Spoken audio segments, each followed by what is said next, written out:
Good evening, everyone, and welcome to episode 87 on your favorite podcast, Mids, Mysteries, and Majesty. I'm so privileged and honored to have Ben again joining us for another very interesting and very nerdy episode. I'm so thankful for you, Ben, to be honest, because we've been knowing each other only for a few months. And after we did the first episode, I'm like, "Hey, Ben, would you like to join me in the future when to cover some more episodes like this?" And you're like, "Sure."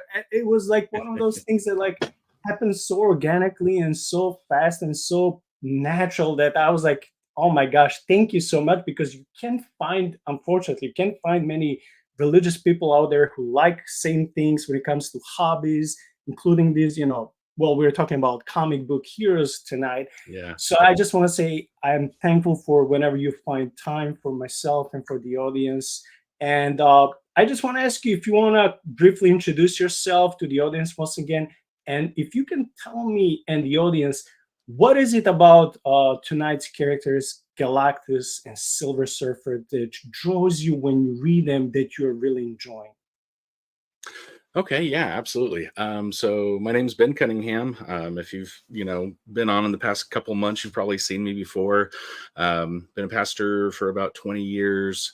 I've been into geek stuff, especially Marvel comics since I was a young teenager. So probably like 1992, maybe even before that.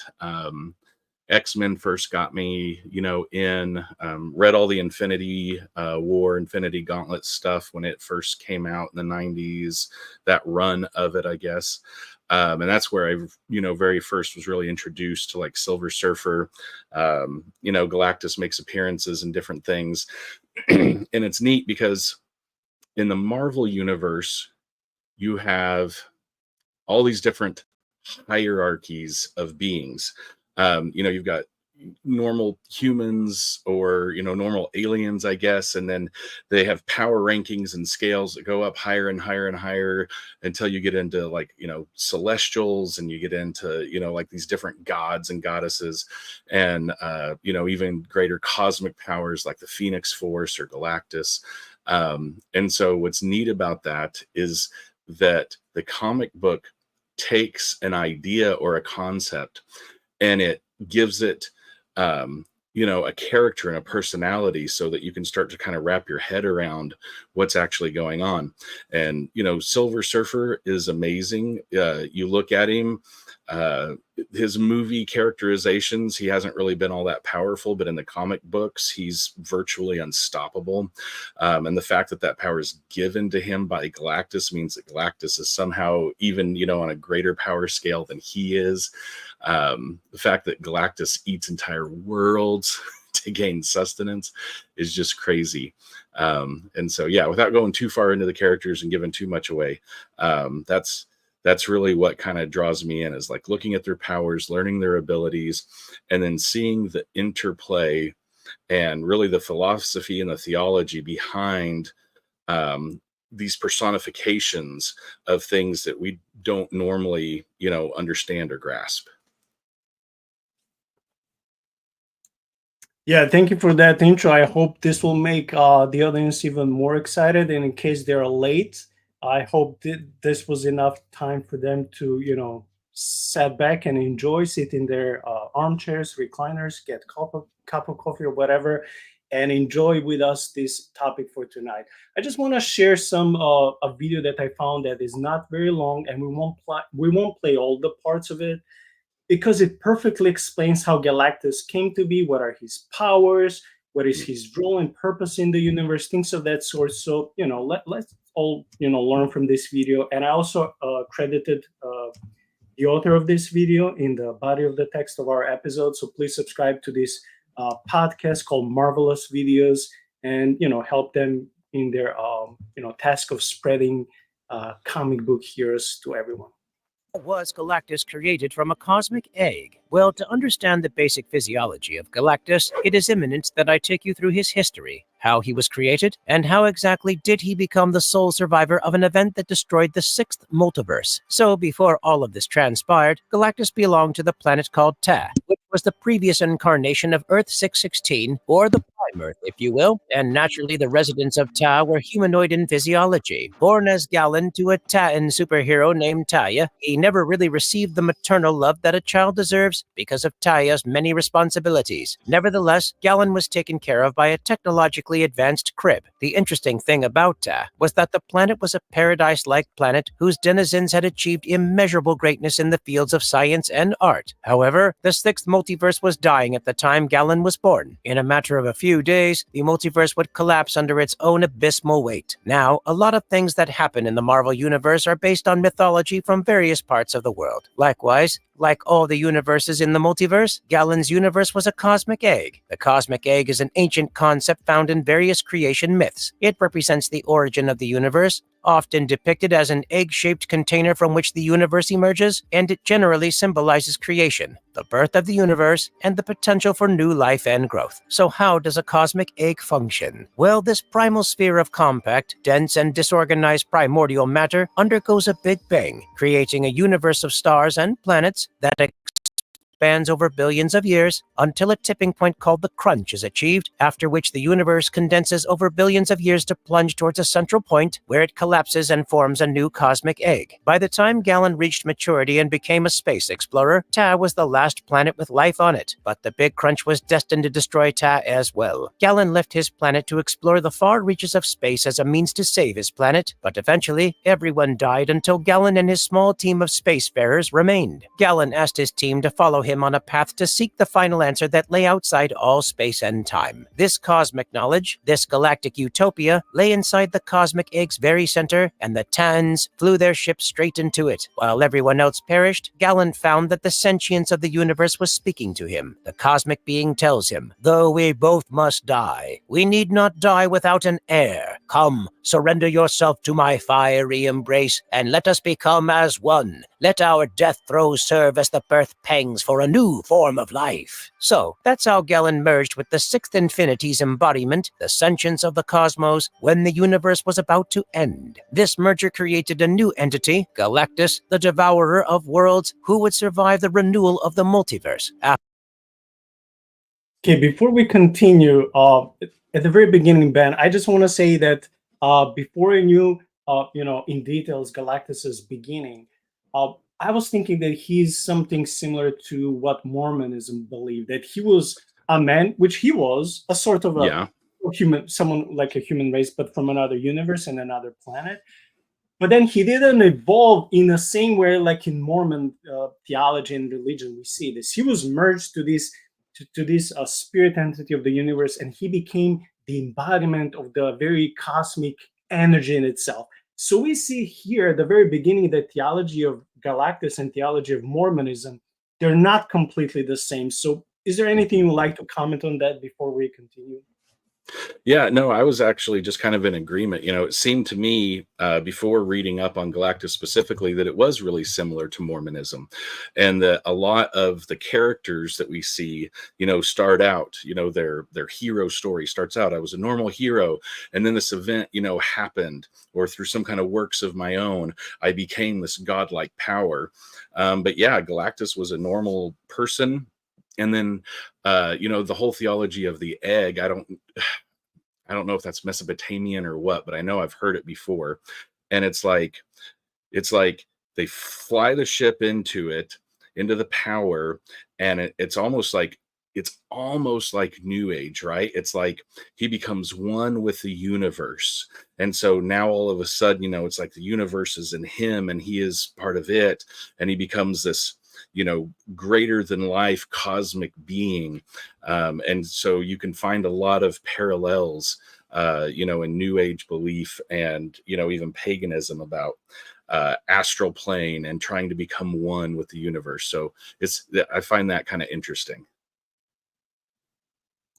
Yeah, well said. I would also add that it may not be on the same level as New Age when they speak of the consciousness, but here we're speaking about energy, and that's something that is also Mhm. prevalent in New Age. And you're right. And for me, because for tonight, the audience doesn't know this, but we had to read a bunch of Silver Surfer comics for tonight. I mean, I'm still dealing with a headache, and even today with a headache, I had to read more and more and more of Silver Surfer comics, so I can see different perspectives and angles of, his trials, his suffering, him trying to redeem himself, and we'll talk about this very soon. And then coming to points of revelation, so to speak, like, oh, there's New Age, and then there's like, worldly philosophy, but there's also many biblical topics and sayings that are attributed to Jesus in the Gospels, and somehow they're quoted to be attributed to Silver Surfer, which again we'll learn soon. So I would say let's continue with the video. After the cycle of renewal, the seventh cosmos emerged, giving birth to two new embodiments, Eternal and Infinity. On the other hand, Galactus ended up in the seventh universe, known as Earth 616. You would refuse Galactus? Fortunate then, I have found... Galactus looks like a human, but is that his real form? So, people often think of Galactus as a god-level evil entity that devours planets. However, in comics, Galactus is known and is portrayed as a crucial component of the universe rather than a malicious entity. According to the comics, Galactus consumes worlds because they serve as fuel for the next universe, rather than out of malice. However, this raises many questions about Galactus's appearance. Many wonder why a cosmic god, essential to the balance of reality, would resemble a human in purple armor, and that's a fair question to ask. You'd be surprised to know that this appearance is merely a representation and not an accurate depiction of what Galactus truly looks like. In Fantastic Four number 262, writer John Byron put all the confusion to rest by offering an explanation for why Galactus, a cosmic entity, has a humanoid appearance. The issue revolves around Reed Richards being put on trial by the Shi'ar Empire for once saving Galactus's life. During the trial, Galactus appears, and it is revealed that each alien race perceives him differently. This emphasizes his otherworldly nature and godlike status. And it completely makes sense. I mean, humans see him as a humanoid figure, while others see him as something else entirely. He has no one form and looks humanoid to humans because the artists draw him that way. Later in the comic, Galactus appears before the tribunal of cosmic beings to defend Reed Richards, who Galactus considers something of a friend. Galactus claims he is part of a larger plan in the universe and summons Eternity, the embodiment of all existence, to prove his point. Eternity supports Galactus's claim and reveals some of Galactus's secrets. The revelation is enough to convince everyone that Reed is innocent, and the Fantastic Four are allowed to go free.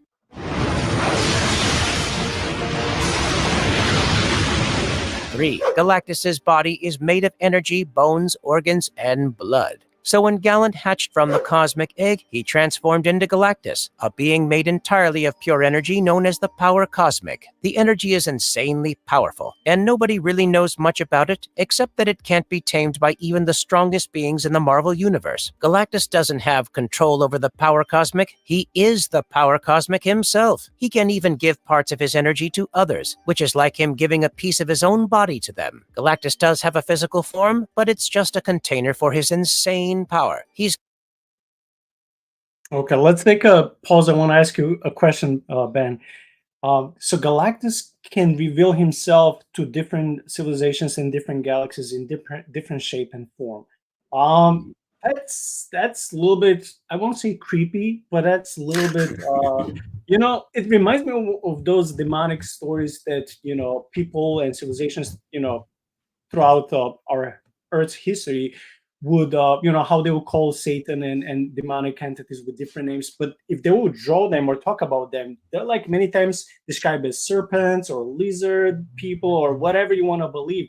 But then the second thing is that when they speak about Galactus, he's an embodiment. So so we see in the Bible that God who is a spirit, he can be embodied, but also angels and demons. So when it comes to these two things, that every civilization will see Galactus differently, and that he's the spirit that is embodied. What is it there that you would like to comment and say, speaking from biblical perspective? It's interesting in that, I like at the very end of the clip there where it kind of sums it up and gets back to it, that he is the Power Cosmic, which is, a power that is completely indescribable. The fact that there's some caveats in there. It says that there's no Marvel entity that could even tame it. That's that's arguable, because there's some other deity, higher than deity level comic characters in Marvel. There I'm thinking of like the one above all, being like the ultimate like godlike one who's in charge of everything, that's more an embodiment of like Jack Kirby or Stan Lee. But him embodying the power cosmic is like, it would be very similar to if it's a good parallel to God taking on flesh and showing up in like a human form to us, but it'd have to be a very pagan thing, because he's not loving, he's not caring, he doesn't possess these good attributes. In the comic book, he's actually very, very, very, very neutral. Of course, to the people on a world that he's about to eat, he's seen as a villain, but in the grand scheme of things, he's a power balancer, almost like he's an element of creation. And so yeah, again, it's the authors of the comics trying to take an idea and personify it so that I think our minds can handle it a little bit better. Yeah. Thanks. Okay, let's continue watching.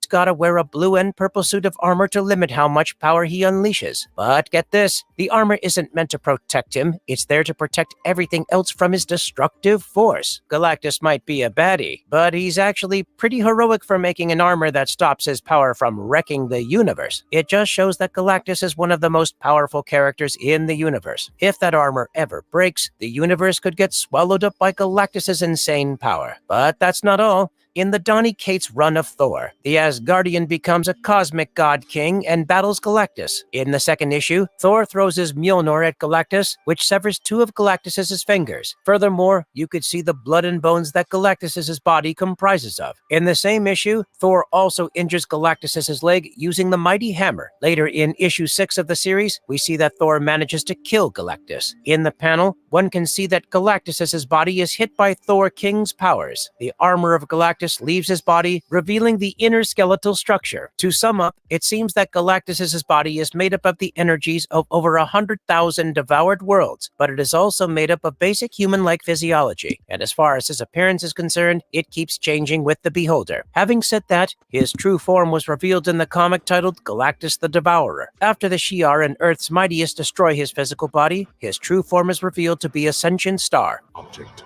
of great power, and it will take all your strength. 4. Why is Galactus always hungry? The Devourer of Worlds is notorious for his propensity to consume planets. He traverses the vast expanse of the universe in search of celestial bodies that can satiate his insatiable appetite and provide sustenance for his life force. However, the planets he seeks must possess a special attribute, the presence of life or the potential for sentient life to thrive in the future. I mean, he doesn't waste his time on dead rocks like Jupiter or Saturn, but no matter however much he eats, he is always hungry for life energy, which is what keeps him going. And you can always find him complaining about needing to eat. Galactus has put a lot of effort into creating helpers called heralds who search the universe for good eatable planets. The Silver Surfer is one of these heralds, and he's famous for bringing Galactus to Earth in a classic comic story. To aid him in his quest, Galactus has expended considerable energy creating and empowering heralds to scour the cosmos for suitable planets. The Silver Surfer is one of these heralds, and he's famous for bringing Galactus to Earth in the classic story arc explained between the pages of issues 48 through 50 of the Fantastic Four comics. Since then, Galactus has remained a formidable menace to the Marvel Universe, as his insatiable hunger compels him to consume entire worlds to sustain his life force. In fact, in Galactus the Devourer story arc, he became addicted to the life force of sentient beings instead of their planets. Galactus got so addicted to consuming the life forces of sentient beings that he stopped destroying the planets they lived on. But this only made him more desperate for his next fix. He even created a new herald, Redshift, to help him find more life forces to consume. Galactus came back to Earth, but this time a group of superheroes fought him off while the Silver Surfer And I would just like us to quickly address one thing. I think this is a very important spiritual and theological lesson for all of us. So, like you said, Galactus is not evil. Galactus is not good. He's there to bring the balance in the galaxies. It is said in a couple of different comic books I've read by these higher spiritual beings. They're like forming sort of a divine council in the cosmos, which is very interesting because that also parallels what we see in the Bible. But it is said that Galactus's purpose in the universe is so high that mere mortals cannot understand, but he's needed. It wouldn't be good if he wouldn't exist. So in a way, he brings this balance. But yet we see him that even he who is created to be sort of a god with small g, he once when he exaggerates in his appetite, like appetite for energy, it can drive him nuts. If he doesn't get it, he's getting like, the author of this video said in a funny way, he can get angry, right? He's getting angry and mad, and if he doesn't get what he wants, it drives him. We'll see this soon when we're covering material for tonight, but it drives him literally insane that he's not able to think logically. He just wants more and more and more, and if he doesn't get it, he'll destroy anything. He won't even listen to Silver Surfer, who's his herald, to take a break and think logically, like that he's destroying sometimes whole civilizations and all these beautiful lives. They're like peaceful.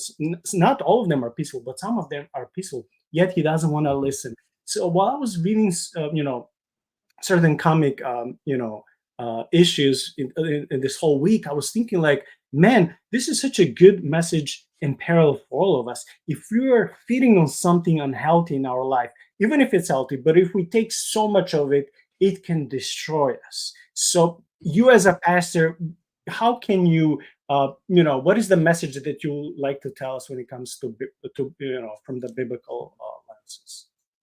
Yeah. Yeah, I think you really hit the nail on the head.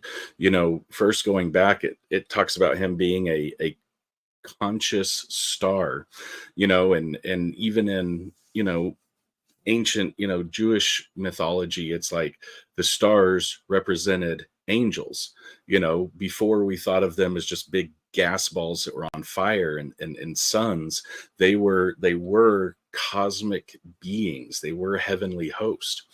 And so it's interesting, that now again you have even more, definition put to him being a cosmic sentient entity who has put on armor but lives in flesh, to contain his power. And then as far as him like keeping, the balance goes, yeah, he's supposed to be more or less neutral. He uses the heralds to find his food, but at the same time, that also removes him from the decision making, right? He's not the one who decides what world lives or dies. That's on the herald to decide. He's just there because, it's like, okay, time to consume, time to intake. And it's exactly what you see, whether you relate it to power, money, drugs, whatever. He consumes and he becomes addicted. And so the consuming eventually, just like with addiction, no matter how much you consume of the addiction, it's not enough. You have to have more. You have to have more. Whether it's with drugs, whether it's with bad relationships or pornography or anything, it's like, it's whatever it is that you're dealing with, you have to continue to consume it, and it will absolutely overtake your life. You'll end up, losing everything in the end. Just like we see with Galactus, who, at one point went mad. He lost his sanity and his consciousness. So it will absolutely destroy your life when you begin to consume something so much that you allow it, for us as human beings, when you allow it to take the place of God in your life, and it becomes the only thing that you pursue and you chase after, everything else is going to be lost. Man, that was very pastoral. Thank you so much for that. Sure. battled Redshift. Despite this setback, the Silver Surfer agreed to help Galactus again and took him to the Shi'ar Empire, hoping they could stop him. The Shi'ar teamed up with other races and Earth superheroes to take on Galactus in a massive battle.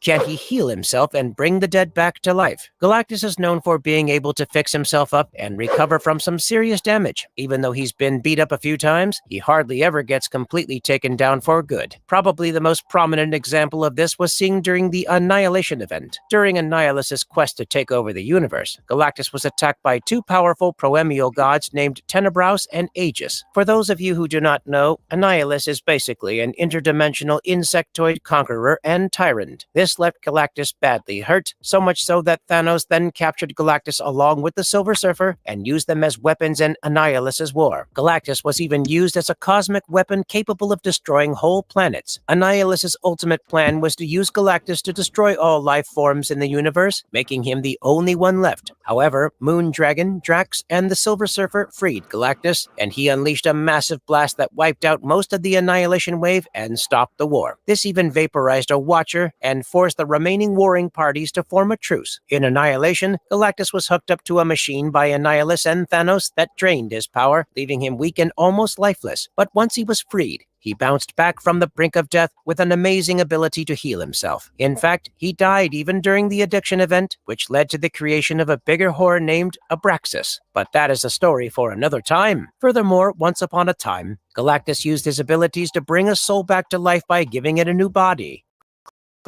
Clearly, his godlike powers are the result of the power cosmic, which gives him quite a few other abilities, including but not limited to abilities like matter manipulation and teleportation.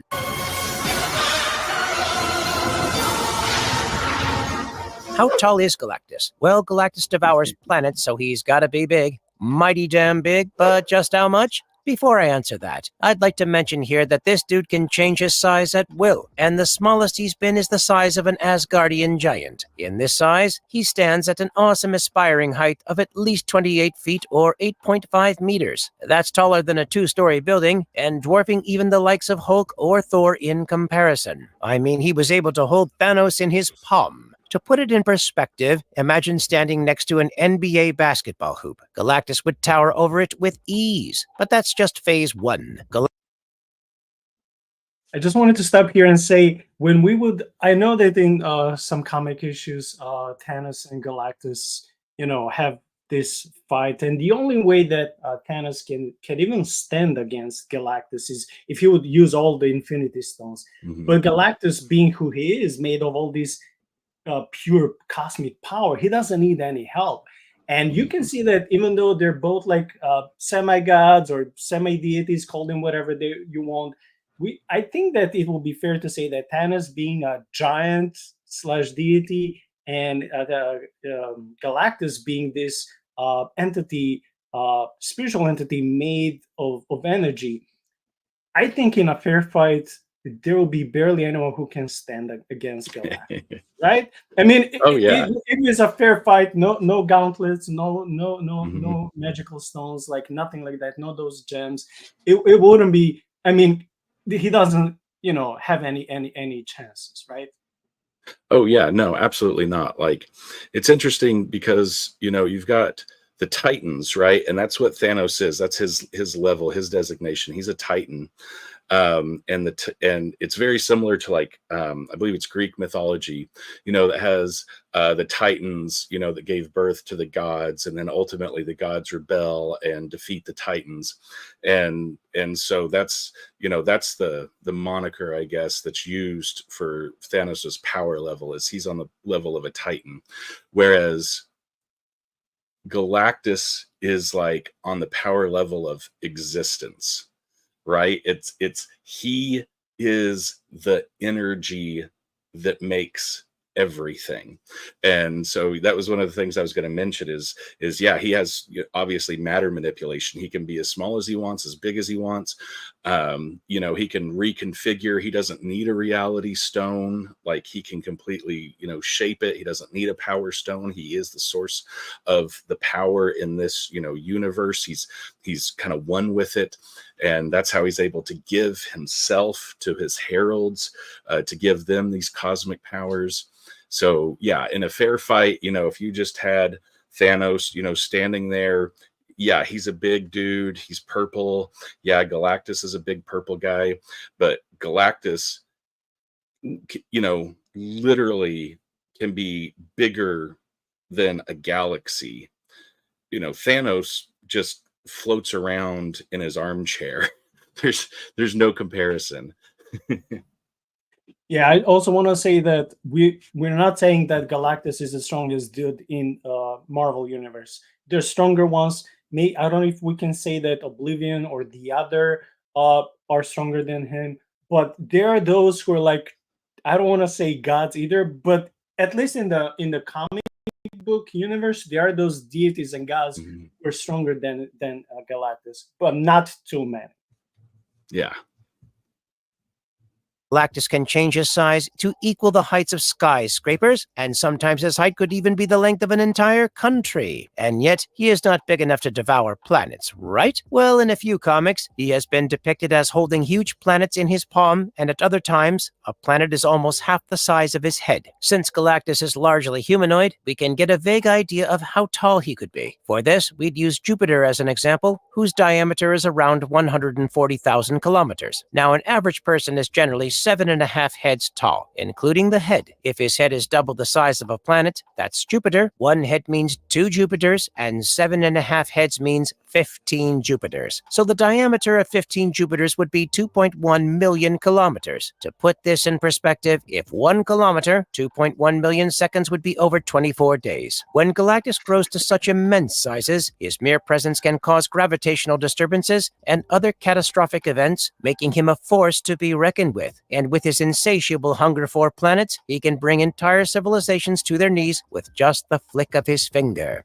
He can eat celestial beings. Galactus isn't just a planet eater, he's a living entity eater. He can consume anything that's alive in the universe, even stuff you'd think was off limits. In one tale, 7 elders of the universe tried to off him to start a new Big Bang, and they thought they'd survive the end of the universe and become Galacti with crazy cosmic powers. But luckily, Galactus's ex-herald, the Silver Surfer, along with the Fantastic Four, Franklin Richards, and his current herald, Nova, messed up their machinations and saved the day. And anyway, Galactus wasn't about to go quietly, so he chomped 5 of them down. But that gave him a tummy ache, so he spit them back out and restored them to life. He probably could have dealt with the discomfort if he wanted to, but oh well, that just goes to show that he's capable of eating a celestial or any other cosmic being that tries to stand in his way. Can Galactus reproduce?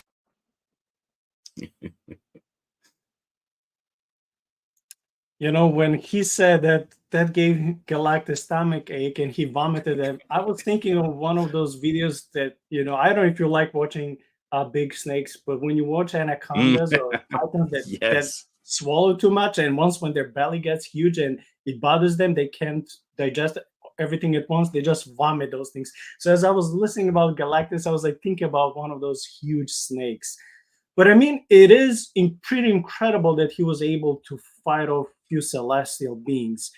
I don't know if we can ever know his true power and his who would be his equal opponent. But I mean, the creators of this character have thought about his origin, his attributes, and his purpose in the universe very well.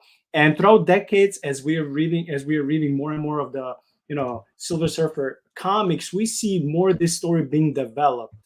And before we switch to this last segment of this video, which is named "What Happened When Galactus Uses the Infinity Stones," I don't know if there's anything that you would like to comment on. The last couple of minutes we watched.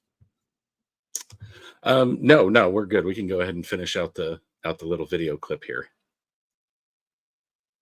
What happened when Galactus used the Infinity Stones? So we know that Galactus has been the devourer of worlds and all that, right? But the fact remains that this dude doesn't destroy civilizations out of malice or ill will. He only wants to survive. And more importantly, his survival is important for the creation of new life and new universes. But somewhere along the line, he has always felt sorry about the way he destroys billions of life in a flick. So in Thanos number 4, Thanos found out that Galactus wanted to stop being the devourer of worlds and instead use the Infinity Stones to end his hunger. Thanos wasn't totally against this idea, but he sensed that someone was messing with Galactus's plan. He tried to warn him, but Galactus didn't listen and ended up unleashing a scary monster called Hunger. Thanos managed to defeat Hunger with the Soul Stone and sent the stones far away. Galactus wanted to do good, but he didn't realize the danger of using the stones. Thanos made sure he knew that there's always a price to pay for using them.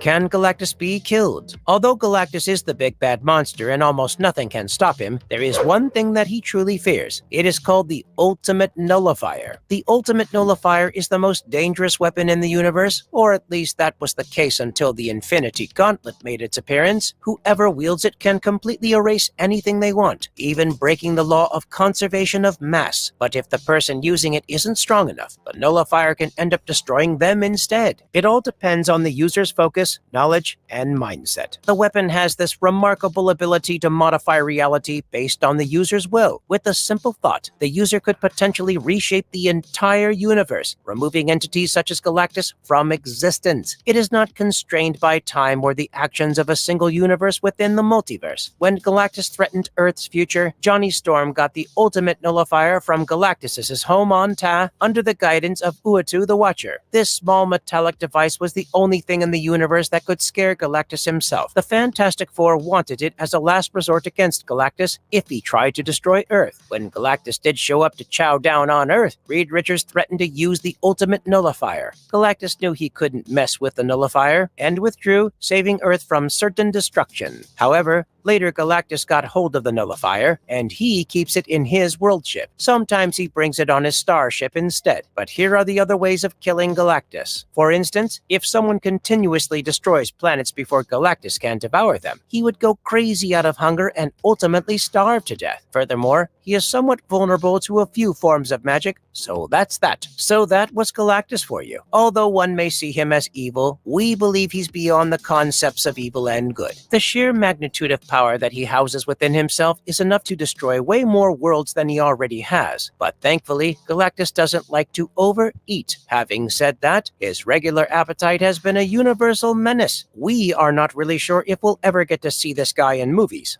And even if we do, it would be interesting to see how exactly Marvel brings him to life on a screen.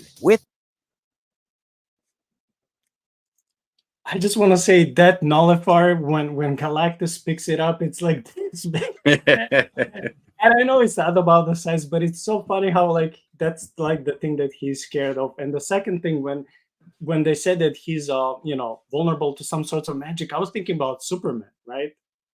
Oh, right. Yeah. Yeah. Superman's totally vulnerable to magic. So yeah, very much.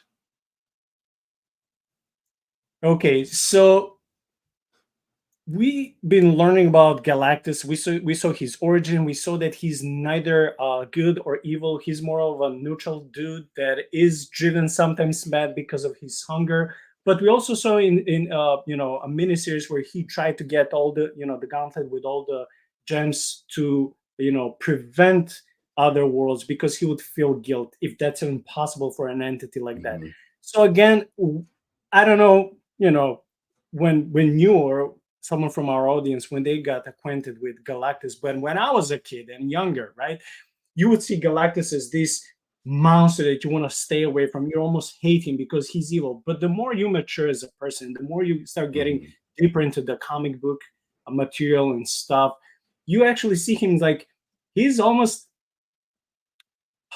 I don't know if I can say inevitable, but for the author of the Marvel, universe, he is inevitable because he's there Mhm. also when those bad deities and real cosmic monsters, when they want to, portray their schemes and plans, he's there to stop them. So I don't think it will Mhm. be fair for us to put him in either of those positions. He's just like a big enigma. We saw his origin, we saw his beginning, and we saw also his godlike ability that even when he's destroyed, he's able to come back a little bit different. And throughout the ages, he was when he was first created, right? The very character of Galactus, he was created to be more mean and more evil and like almost like impossible to kill. Later, they found ways like with Thor to be able to kill. But lately, the authors of the Marvel Universe came back to the original idea, which came back, I don't know, half a century ago, that he's getting back to that original primeval strength and power that, like, no, you can't kill him. So we see this evolution in the Galactus's character, his story, and his plot, and that's fine because we see this throughout different comic book heroes. It's not always ABC. Like there are different, comic book authors who come up with different plots and different angles and perspectives in the story, and that brings beauty in this diversity. And then we see this herald, because like the author of this video said, that Galactus had a number of heralds throughout his history, but one of them is so unique and special for us, and that is Silver Surfer. We can start assessing Silver Surfer's attributes, but Ben, what is it about this character that is so special and dear to you? And once when you're done, I'll say my perspective. So yeah, I think what I like, well, first off, Silver Surfer, back when I was buying comics, as a teenager, young adult, I actually did buy some Silver Surfer comics and had some given to me. And I think what I like most about him is that, yes, he also has, these godlike powers, but we see so much, he's an alien, so you can't say humanity, but basically humanity, he cares so much. He loves, he feels angst, even when his body can't feel physical pain, like he's constantly torn in between right and wrong, and what's good and what's evil, and he's just so relatable. Where Galactus can take on the form, as we're talking about different things, different ideas. The Silver Surfer brings it down, and it's like he's a man, he's a person. Yeah, he's really, really strong, but he has to live with the consequences of what he does. Whereas Galactus is just kind of like, yeah, he's neither good nor evil. He's just kind of a neutral thing, and he does what he does. And so that's what I like most about Silver Surfer, is just his humanity. And of all of Galactus's heralds, like, I haven't read a lot about Galactus except for these past few days, and so I'm not even that familiar. I knew he had other heralds, but you don't hear or see them nearly as much as you do Silver Surfer. Silver Surfer's been a mainstay in Marvel Comics, I think, since like the 60s. So yeah, he's the one that we know and love. Yeah, I'm reminded in one of the comic book series when Silver Surfer departs from Galactus because he's like, no, I'm not serving you anymore. I want to stay, on Earth. I want to be with these people. So he, in a way, he rebels from Galactus. We see that Galactus creates new heralds. This is no problem for him because he has infinite energy. So he creates, for example, Red Shift. I think that was the name. And we see when Red Shift is like so blindly obedient, he's like, yes, sir, to Galactus. He will go and like expose Earth or any other world. And he doesn't have this, conscience that will make him like, oh, maybe I shouldn't expose them. Maybe I should go more to the plant life so the plants cannot, really feel that pain like animals and humanoids. He doesn't have that. He's like blind obedience. While Silver Surfer is more, I don't want to say that he's, let's say he's more advanced. His psyche, his soul, his emotions, his mind are on a different level. One can say, well, he's maybe evolved more, but let's not use that word. Let's say that he's just more advanced in this, how much he's psychologically and emotionally advanced. So he's always told like, oh, I did this, now I have to atone for my sins. And soon we'll start covering about that. And we'll see more biblical terminology and motifs throughout, his story. So for me, Silver Surfer is unique. He's not perfect, but he wants to be perfect.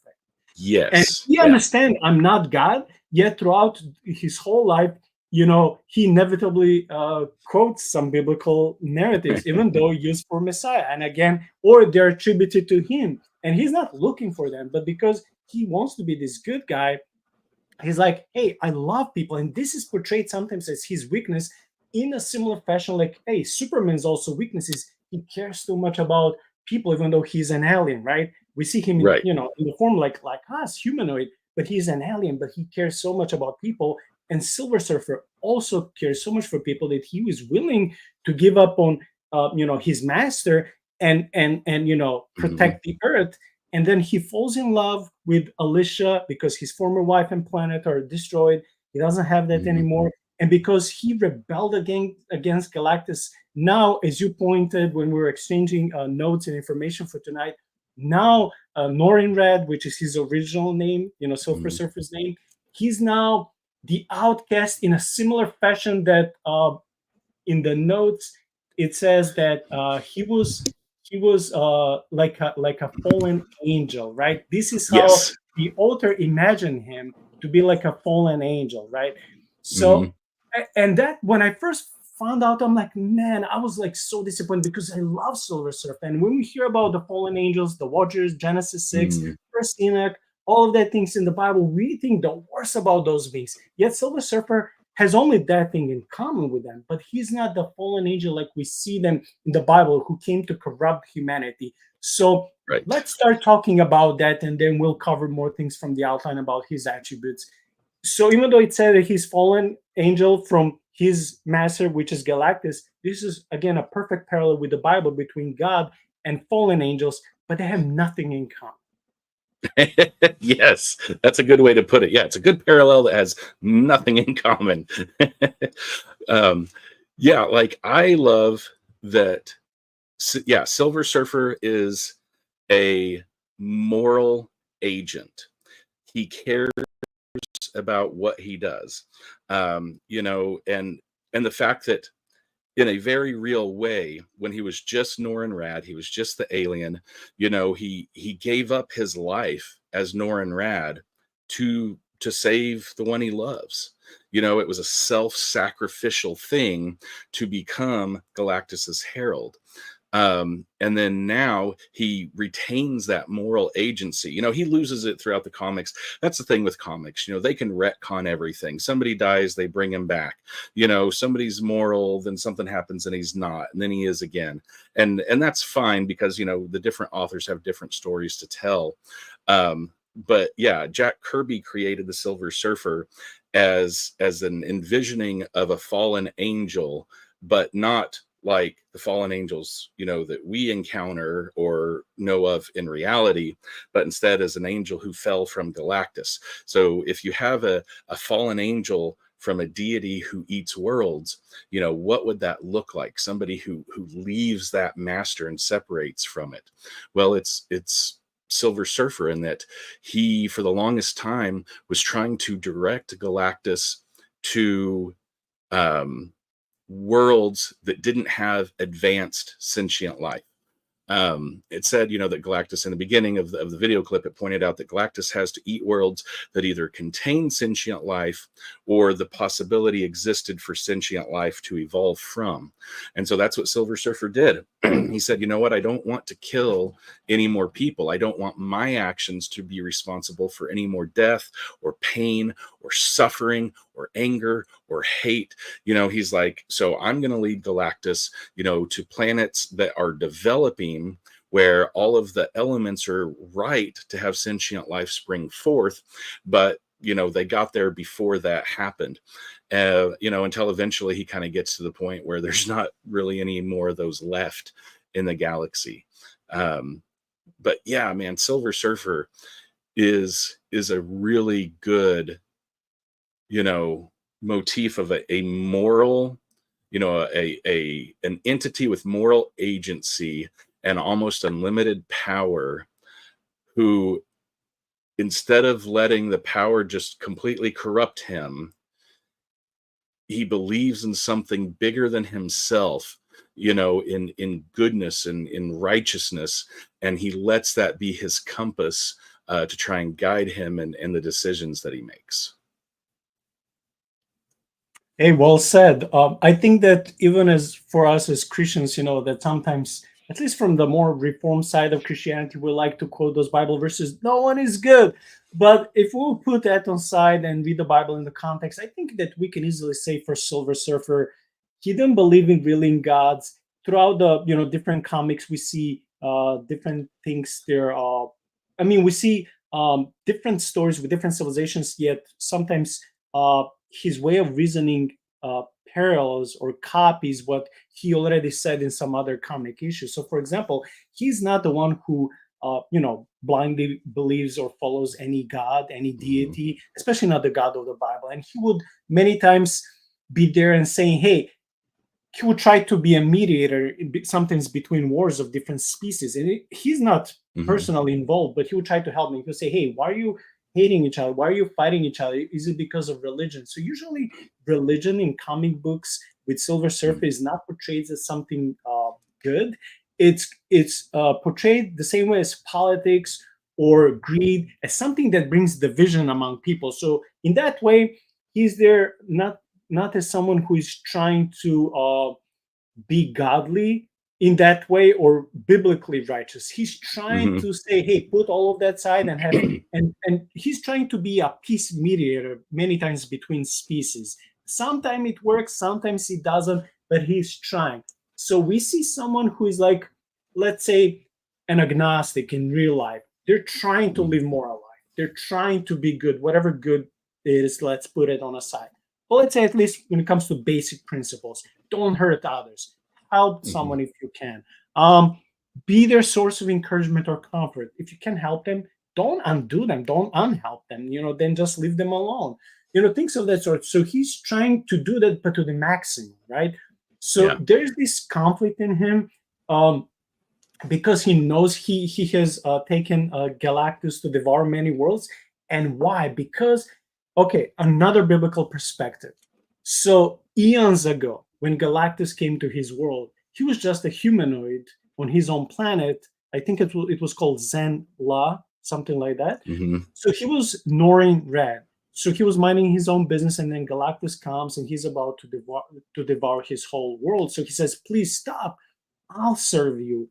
Leave my people alone and leave the woman of my life alone, and I'll serve you as your herald, and I'll go throughout the whole universe and try to find worlds for you to devour if you would just leave my planet alone." So we see this the biggest form of sacrifice, because he knows he cannot be with people he loves. He Mhm. knows he cannot be with the woman he loves if he would just abandon himself. So, like, this is the biblical 101 example of sacrificing yourself. This is the love that is like the biggest kind.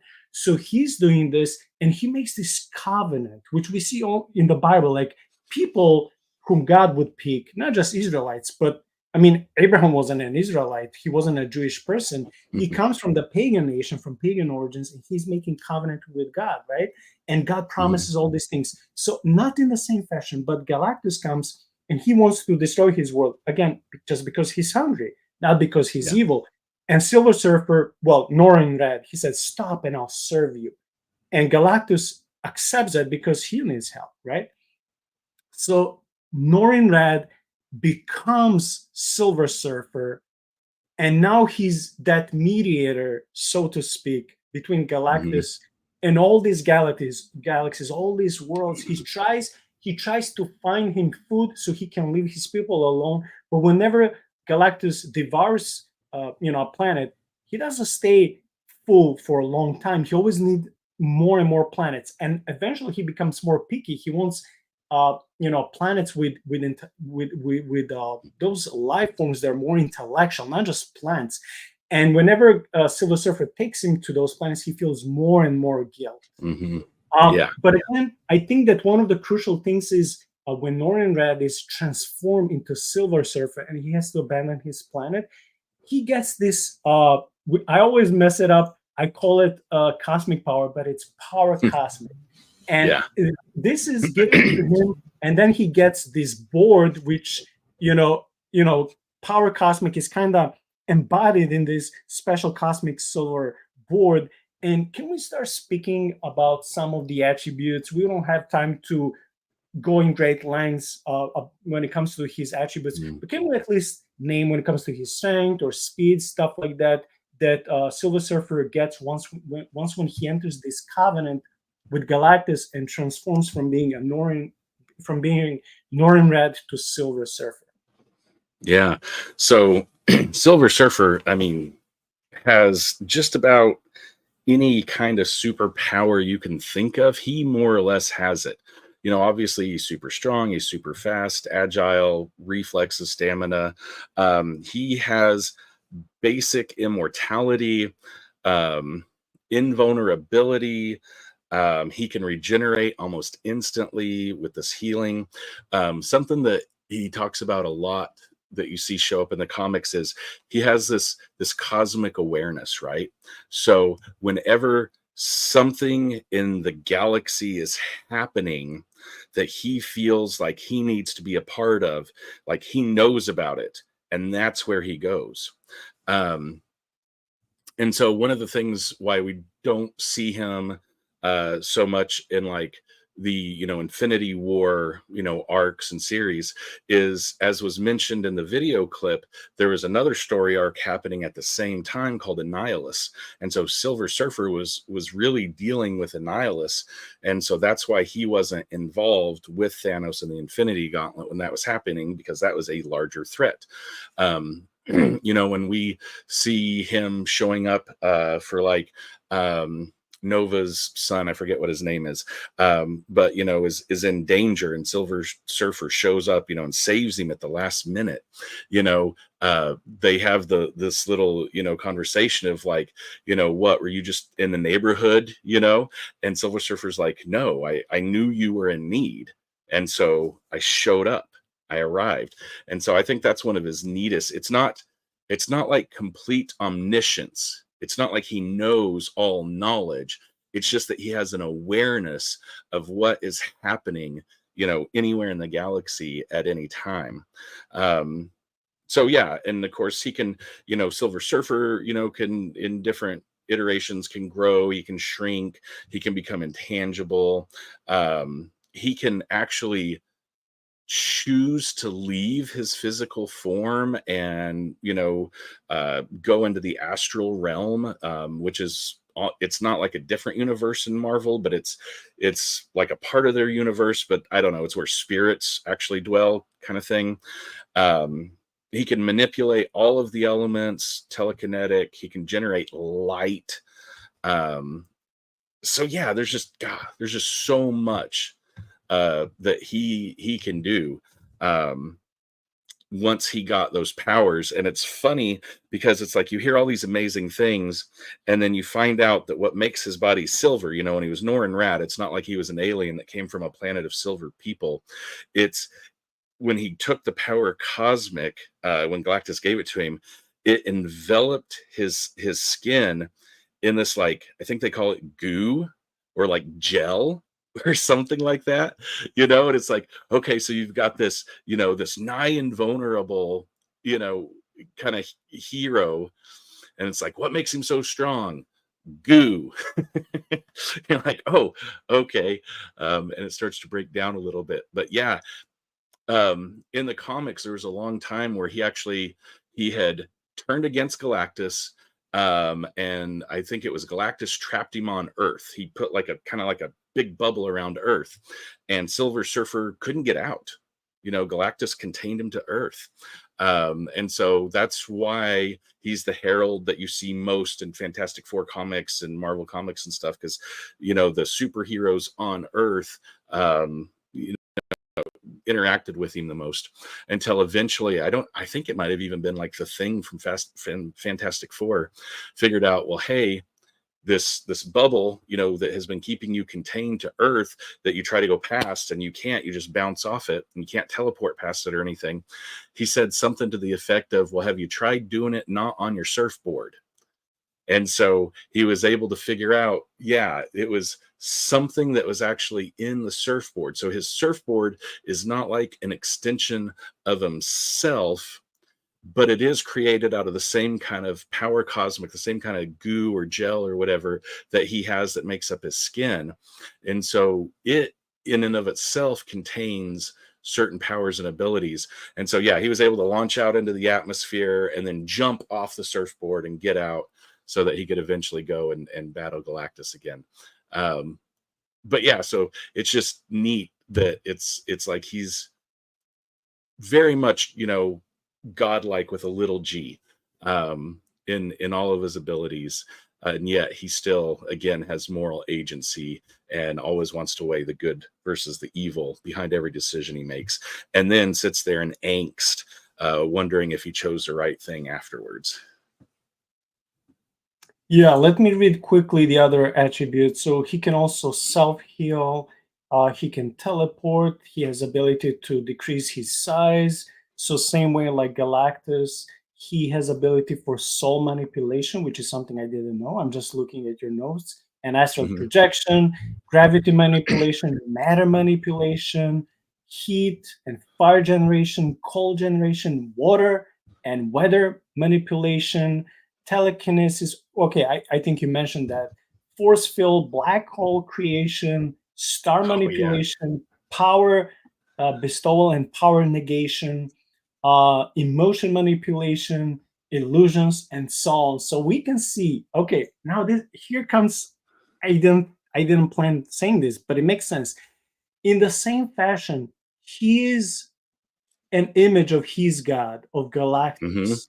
So that's why he has all these tons, more than a dozen of special abilities, because he's made or remade to be in the image of his god, Galactus, his master. That makes me think of us being in the image of God. So we can love, we can self-sacrifice, we can love and do justice. We can create, we can build, we can serve, we can have hearts change once when we step into that personal covenant with Yahweh. In the same fashion that Silver Surfer did, but he did it out of fear. We don't have to fear Yahweh. We love him, and out of that love, we want to serve him. And once when we come into that covenant and the image of Christ is fully in us, we can go and resemble Christ, even though many times we fail, right? But what is it about that parallel that, Silver Surfer was able to do all these things because he was in the image of his God, and us being in the image of God? What is it there that we can encourage the audience in a way to mimic God better? Yeah, it's awesome because Christian means, like little Christ, right? Like Christ follower, little Christ. And that's exactly what Silver Surfer is. He's a little Galactus. He's imbued with almost all of the same traits and abilities that Galactus has. And like that, we are image bearers of God, right? We're imagers of God. He created us in his image and likeness. And so when we think about that, when we think about, we're supposed to be Jesus to the world around us. And if you look at what Jesus did in, the heavenly realms, defeating the powers of darkness and principalities and stuff, when we get there and conquering, death and the grave for us, that we carry some of that same power in us too. And it's like, but we do it here on earth, right? We advance his kingdom. As his kingdom advances, the gates of hell cannot withstand. And so we share the good news, and we tell people about his love, and we love our neighbors as ourselves, and we continue to love him, with the love that he gave us. It's like we just reflect it back to him. And yeah, I think it's a great parallel with that. Not to be confused with, obviously, like, we're not all knowing, we're not all powerful. I don't want people to hear me say that we are our own, gods, little g, because that gets weird. But that we, as his image bearers, right, we can walk into a space and we can represent and reflect Christ, to everybody that's around us. And that is sharing love and sharing hope and sharing healing and meeting needs, and really, just doing a good job of being him to people. Amen. Being the light in the darkness. So we spent first half of the episode just giving the brief. Well, it wasn't that brief, but still brief intro to Galactus and Silver Surfer, their attributes, their roles, their purpose, how they became who they are. And for this, in the second segment of the episode, both Ben and I had to read a number of comic books. And I'm talking about those thick ones, omnibuses, like not your average 20, 30 page comic book. I was reading so much. Yeah, I was reading so much and working and trying to get both to church and podcast today and still reading, dealing with headaches. And I was like, oh my gosh, like I can't read anymore Silver Surfer. I love him. But it's one thing when you read and do something out of love, and something when it's like homework. So I'm like, I have to stop with this. So I probably read, I don't know, between 300 and 400 pages of comic books just on Silver Surfer and Galactus this week. And I'm like, okay, I have to take a break.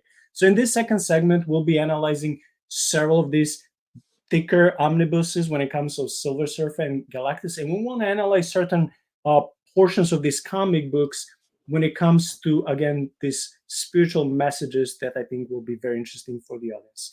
And we won't cover everything since the, in chronology, since the comic books came out, but in the chronology when these omnibuses start coming out. So sometimes you have omnibus came out a few years ago that covers the original story that came out 10, 20, 30 years before that. So we're not going to that original chronology. We're going to the chronology of where the omnibuses came out.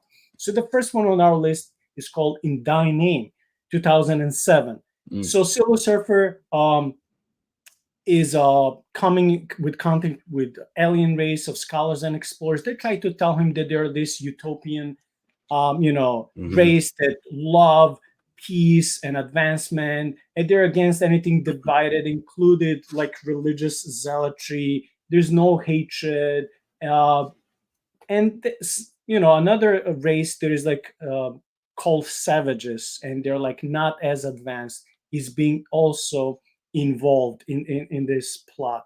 And when Silver Surfer goes to these so-called savages to help them, defeat the monster, Silver Surfer is fighting with the monster, and both of them seem to die. But then Silver Surfer is rising up, and they start using Christological terminology for him. They say he has risen, and he's here to save us, thinking that he's the savior who has returned to set them free.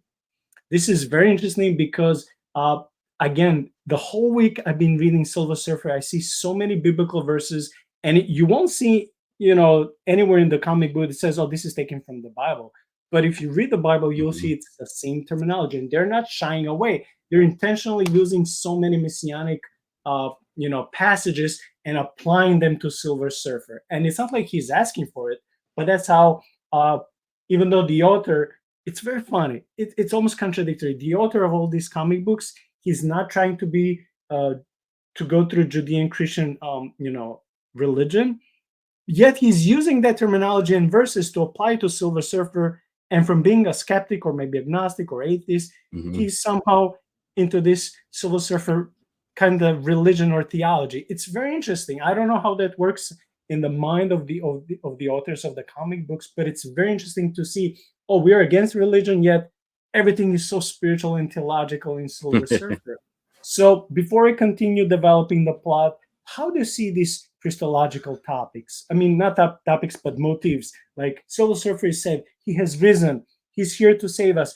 And they literally say, you're coming back to save us. So basically, they're expecting the second return, the return of the king, to use the Tolkien's terminology.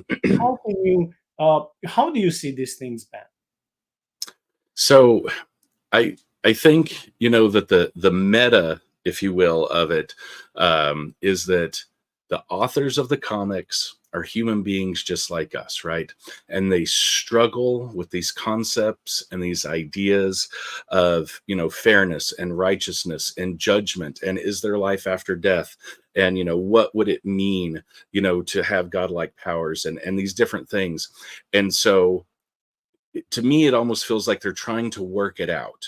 Right. And by using these characters and putting them in these situations, it's almost like they're trying to work out, how they feel and what they think and follow it, to some kind of conclusions. With Silver Surfer, In Thy Name has a ton of these parallels. Talking about, yes, he seemed to die and then rise up, and so the Breck is what the Savages were called. They had somebody to them that looked like a Silver Surfer before that had brought them to Utopia, and he said he would return, and then thousands and thousands of years later, their Utopia has descended back down into savagery, but they're hanging on to the belief that this person's coming back, and so now they have another silver-skinned person with all these great powers, and they're looking at him as the second coming of their savior. And the author and even like the illustrators and artists and stuff, because you can't divorce the words and the thoughts from the images that are on the page too. And at one point in that story arc, In Thy Name, like he's crucified, like the Amma, which are supposed to be the utopian, gentle society. They believe that he's kind of defeated, and they crucify him. They put him up on an X and drive, some weird like blue tarpon post or something through him, and they really nail him to like a wooden X. And the Breck or Breckness or whatever they are have to like pull him down, and take him down off the cross. And so yeah, it's just it's such a direct parallel to what we as Christians know. But I feel like the authors are probably, like you said, maybe they're agnostic. They're just kind of trying to feel it and imagine it and see what it would look like in different ways and shapes. And talking about how religion is portrayed in the comics, with one exception, being like the X-Men 97 cartoon series, when Nightcrawler actually leads Wolverine to Christ, in a children's cartoon episode. I can't think of Christianity ever being portrayed positively. In fact, most of the time, like with these two alien races and In Thy Name, you've got like Judaizers, right? People that are so legalistic in what they actually believe that it has to be our way. It's our way or the highway. And they look down their nose at everybody else, who doesn't believe the way they do. And, they try to put all these legal terms and limits on it. And then you also have like cults is really the other term for it, which is what the Breck, the Brecks or the Breckness are. They're, worshiping, they call it the apex, they're like, and so they're like very cult-like in their worship. And so you've, got one who's very much like the Pharisees and the Sadducees, looking down their nose at like the common people or at the Gentiles. And then you've got, the ones over here that are worshiping, and they're like savage, and they're trying to rise up against, them that are holding them down.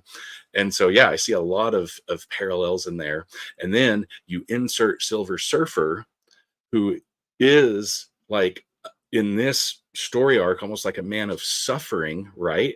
Because he's coming and he's trying to bring peace to the two warring parties, even so much so that he ends up literally dying for this peace in the middle of the story arc. It's not how it ends. But that, he sees so much anger and hate and just, filth in sentient beings. And he just wants to try and bring peace, and he wants to try and bring it gently, and he wants to try and do it without war. So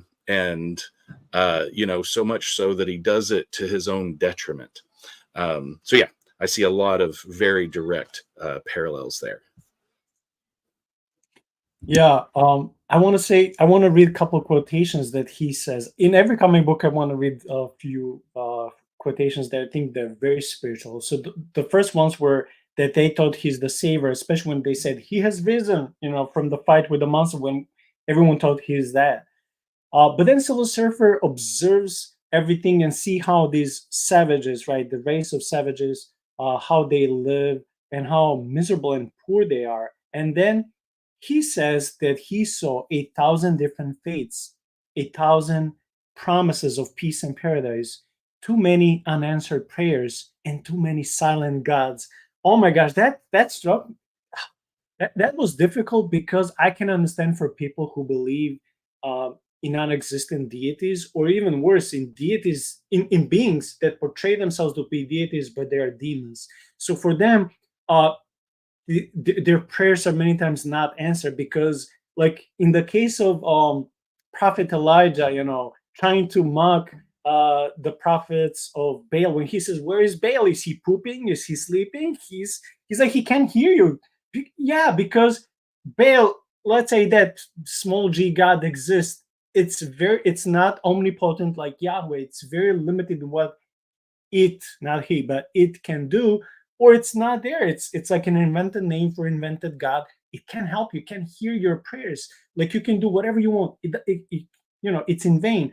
So Silver Surfer comes here, and it's true to that perspective. From that perspective, it's true. Like I've heard too many unanswered prayers and too many silent gods, and that's true.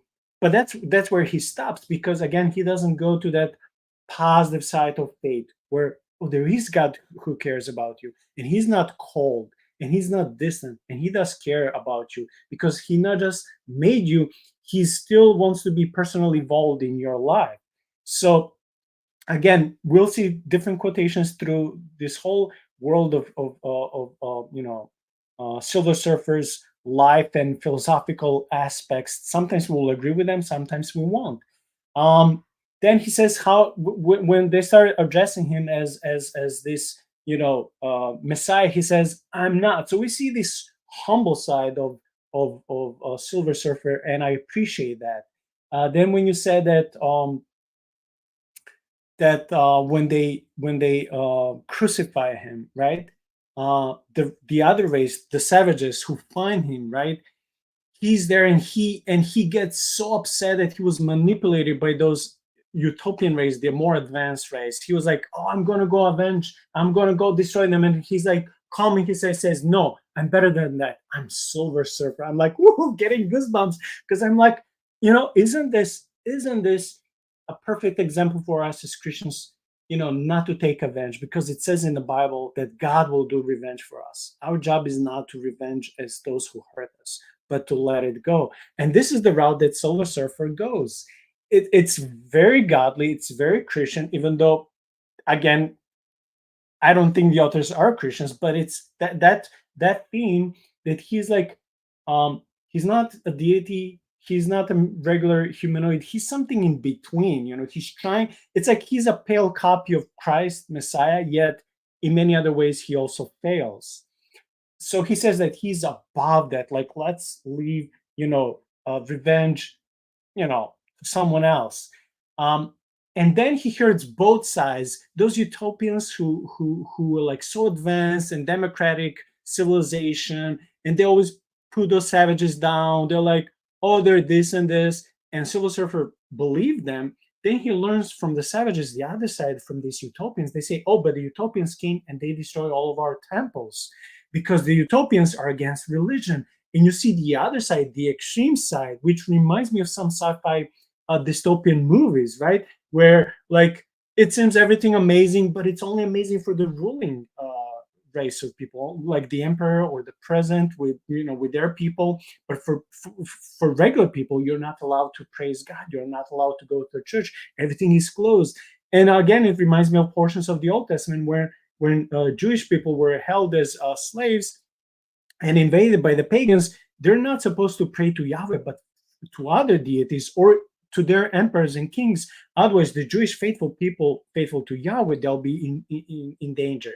So now, when Silver Surfer hears both sides, these are so advanced people, democratic, but they're like so much anti-religion, and these are like savages, poor people. They live in slums, yet they are religious. He's trying to mediate between them. He's like, he doesn't know who to believe and what to do with them, and they want to start war, because the more advanced race, they want to completely subdue this poor race. And he's like, stop. And at the end of the third comic issue in that series, we see that, at least we think, that Galactus is coming. And can you please finish the plot, how the last comic issue number 4 in this miniseries, how it ends? Yeah. So in the earlier, couple of comics, when it looks like Silver Surfer, has died, what he did is he actually separated from his body. He goes to the astral realm when he's fighting against this monster, and the savages were fighting against this monster and they didn't know what to do. And so Silver Surfer's like, okay, no big deal, I'm gonna beat up this monster, I'm gonna take care of this for you guys. And then he gets a sense from the monster that it's not just a physical animal, it's not just like a giant being.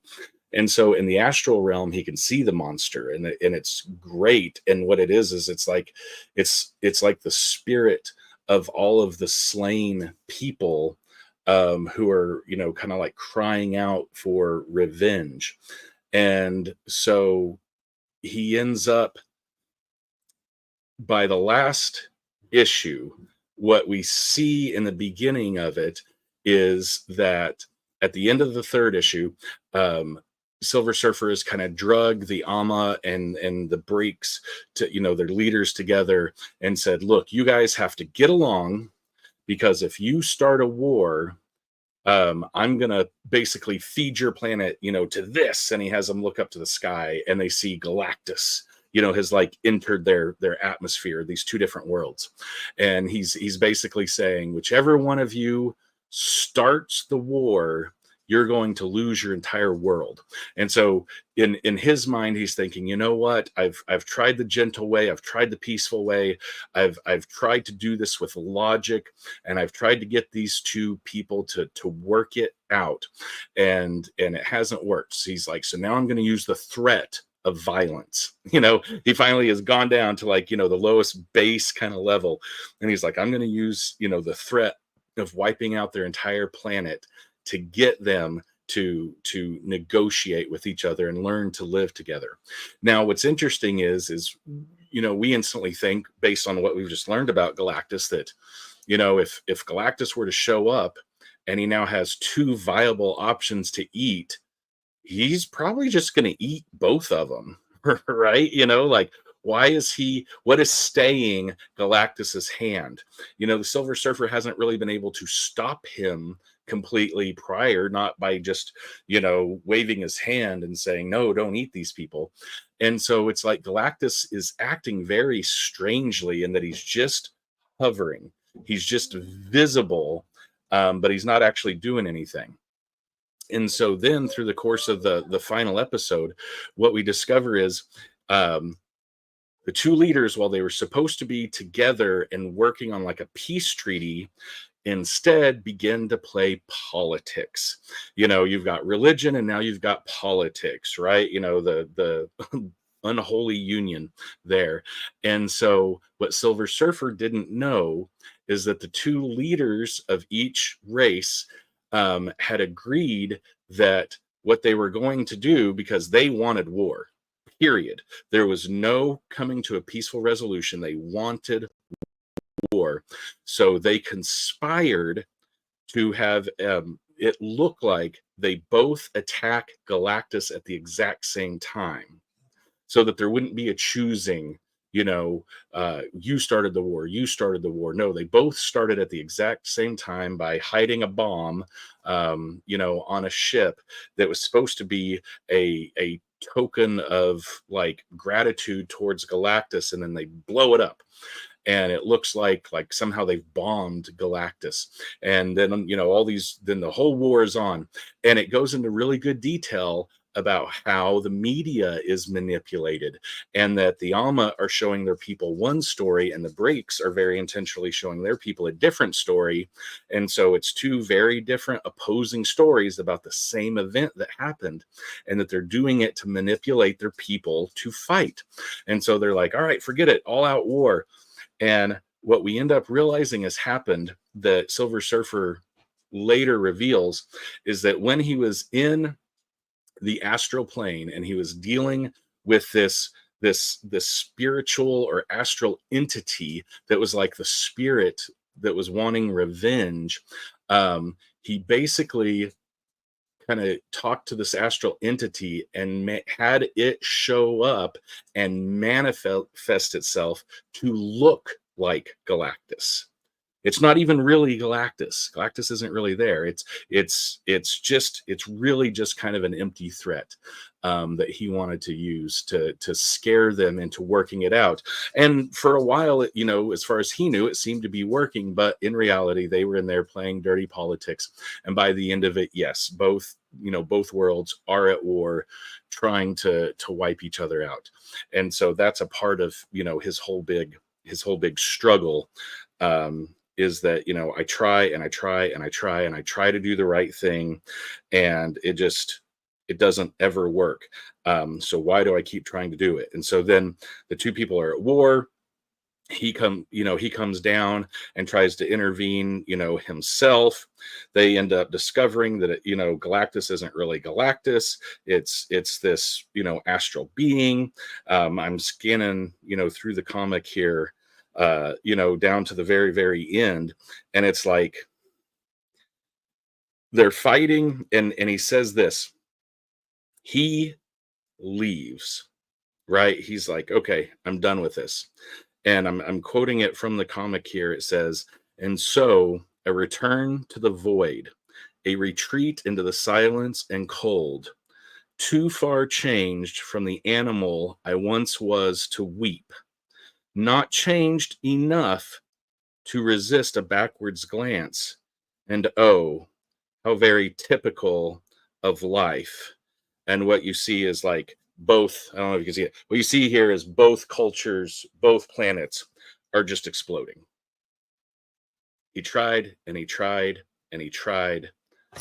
And in the end, they chose to destroy each other instead.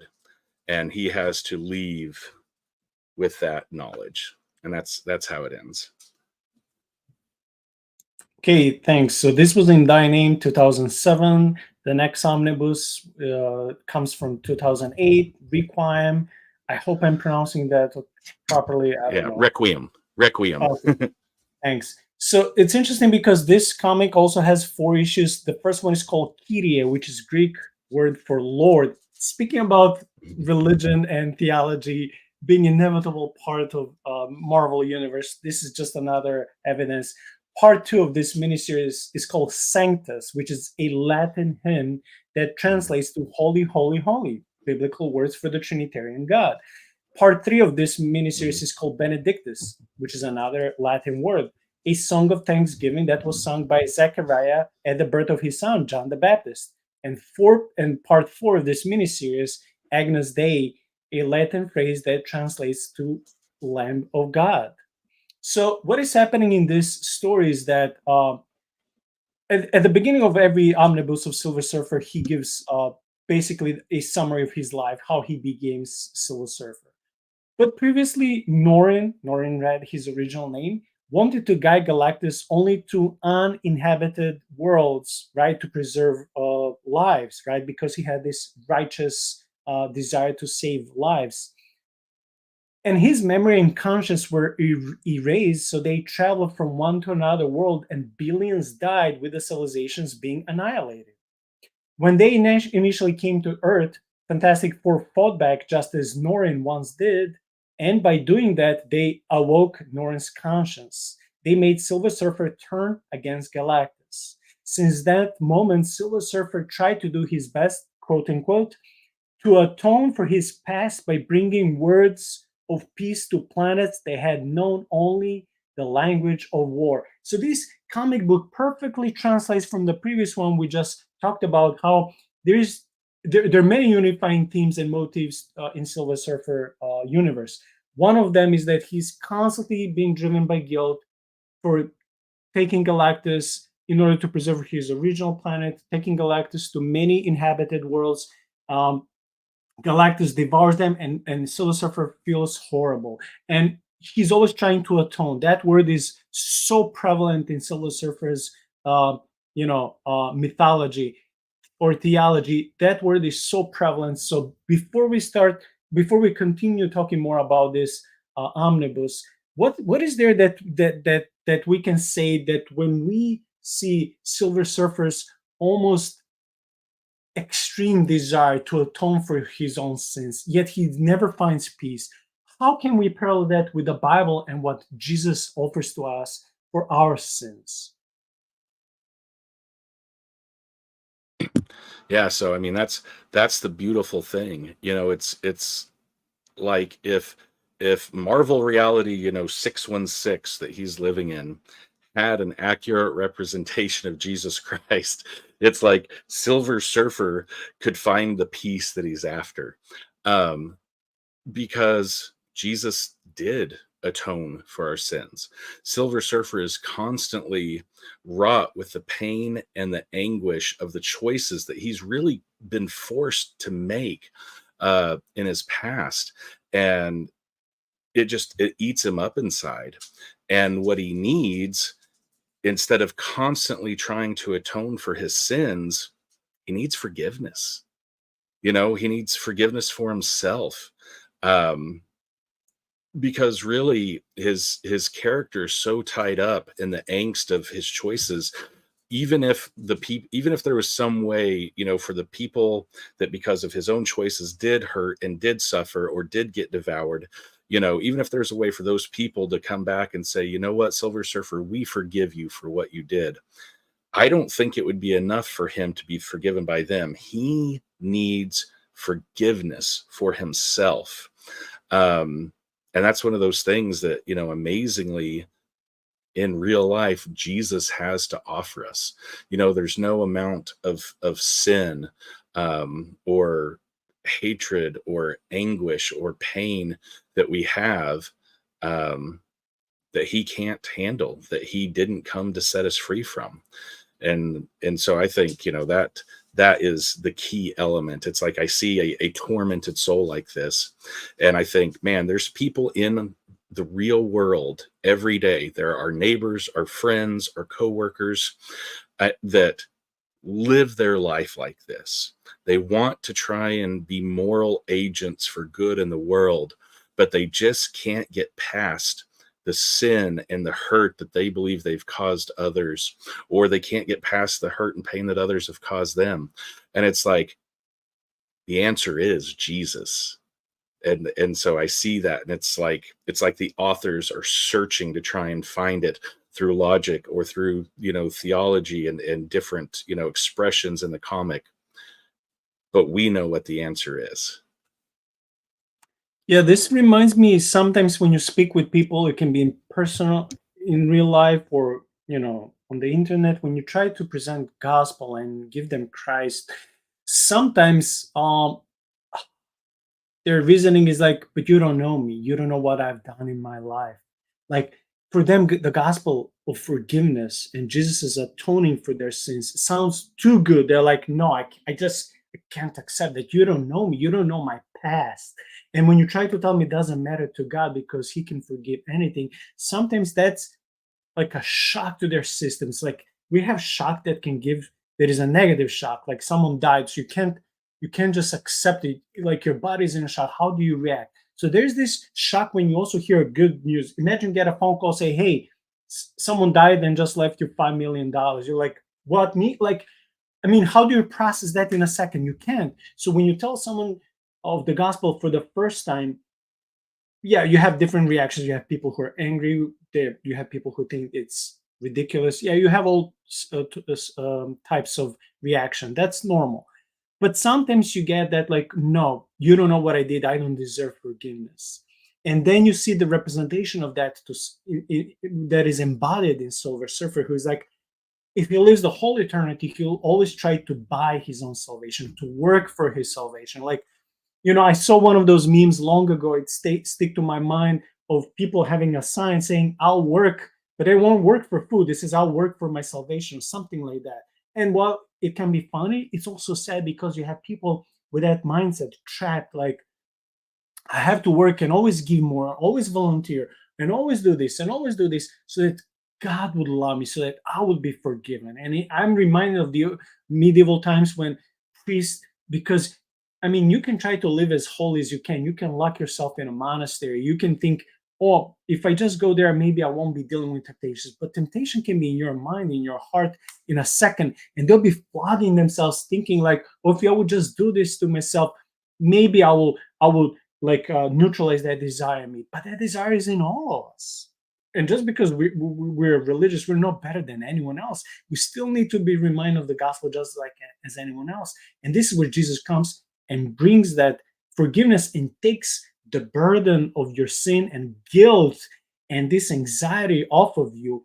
And unfortunately, Silver Surfer doesn't have that because he doesn't believe in that. So he was like always, let's do more and more and more and more. And then throughout, his universe, I don't mean the whole Marvel universe, but throughout the universe where Silver Surfer dwells and where he travels, and whenever he does good and saves millions of people, for example, for this planet, he's never too happy. He's always like, oh, I have to go and do more. So you see this unending desire, like Galactus has this unending appetite for destruction.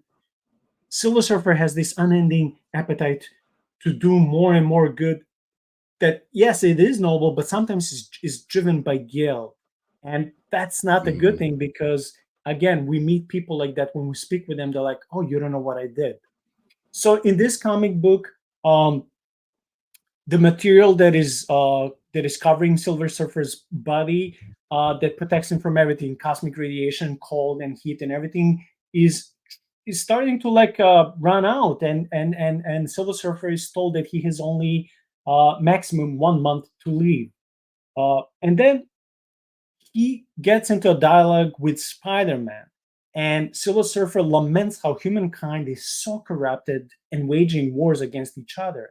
And so he wishes that he could fix people, but he admits to Spider-Man that he cannot. Now, this is very interesting.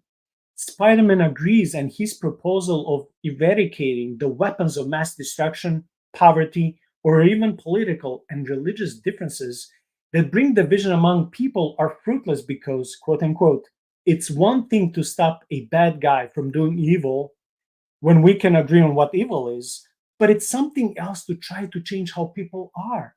Then Spider-Man tells Silver Surfer that, quote, another quote, people can't change what they are until and unless they understand what they can be, unless they can know it and feel it in their hearts.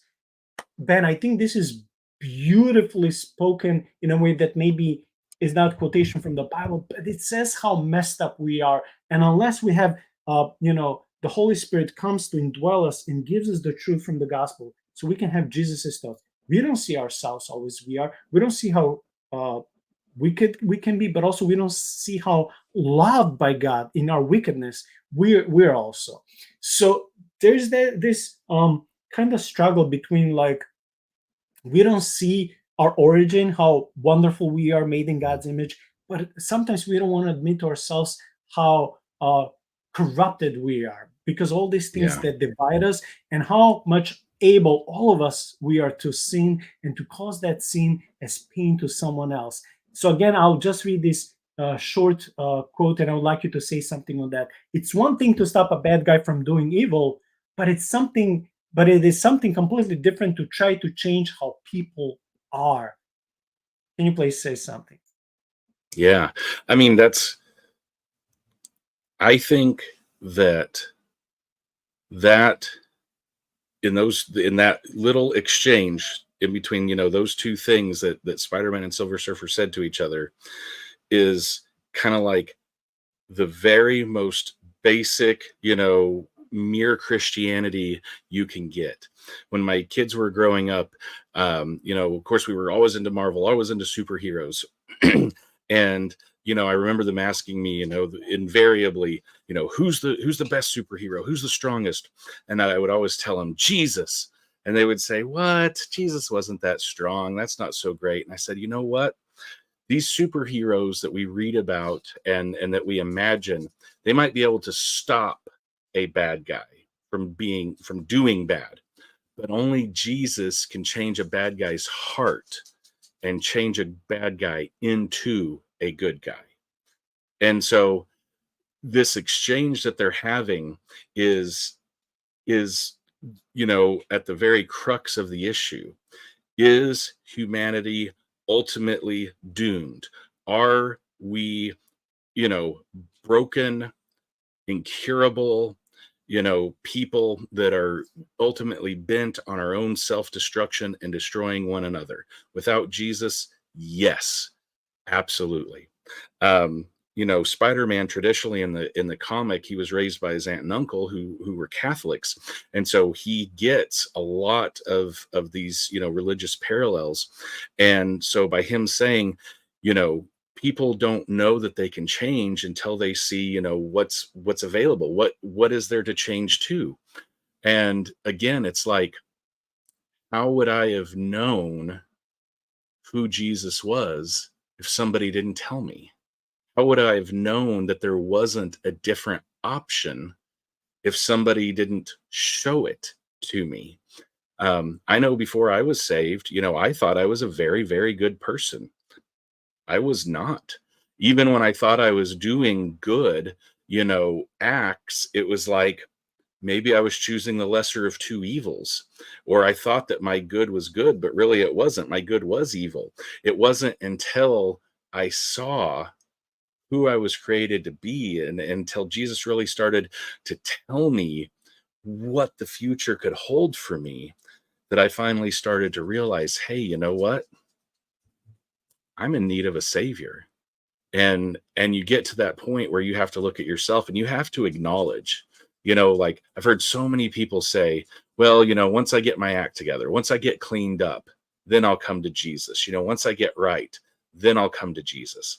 And it's like, no, you're missing the point. You're not going to get right before you come to Jesus. You're not going to be able to clean up your act before you come to Jesus.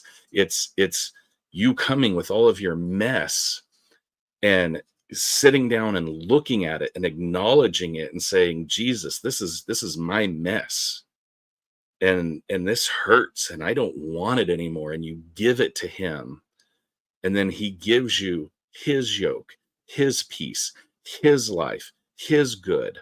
And while it doesn't make all the hard things in life disappear, you've now got somebody with you going through it with you who's been through it before and lightens the load and helps you and guides you and leads you. And so, yeah, I think that this one tiny exchange just really hits the heart of what it is to come to know Jesus. It's to know that there is something better out there than what you have previously known. Thanks. So we're almost done with this comic book, but I just want to say one more thing. So later, the Silver Surfer is roaming the cosmos and he's slowly dying. He's summoned again, just like in the previous comic omnibus. He's summoned by two representatives or alien kings, and they're fighting. Surprise, surprise, they're fighting each other. When it comes to both of these races, they told Norrin or Silver Surfer that they expected they would believe they're fighting each other because they expected that each other race would believe as we believed and would know the maker of all things as we did. Yet we found heathens and heretics. So both accused each other to be heretics. Very interesting. Again, this is you.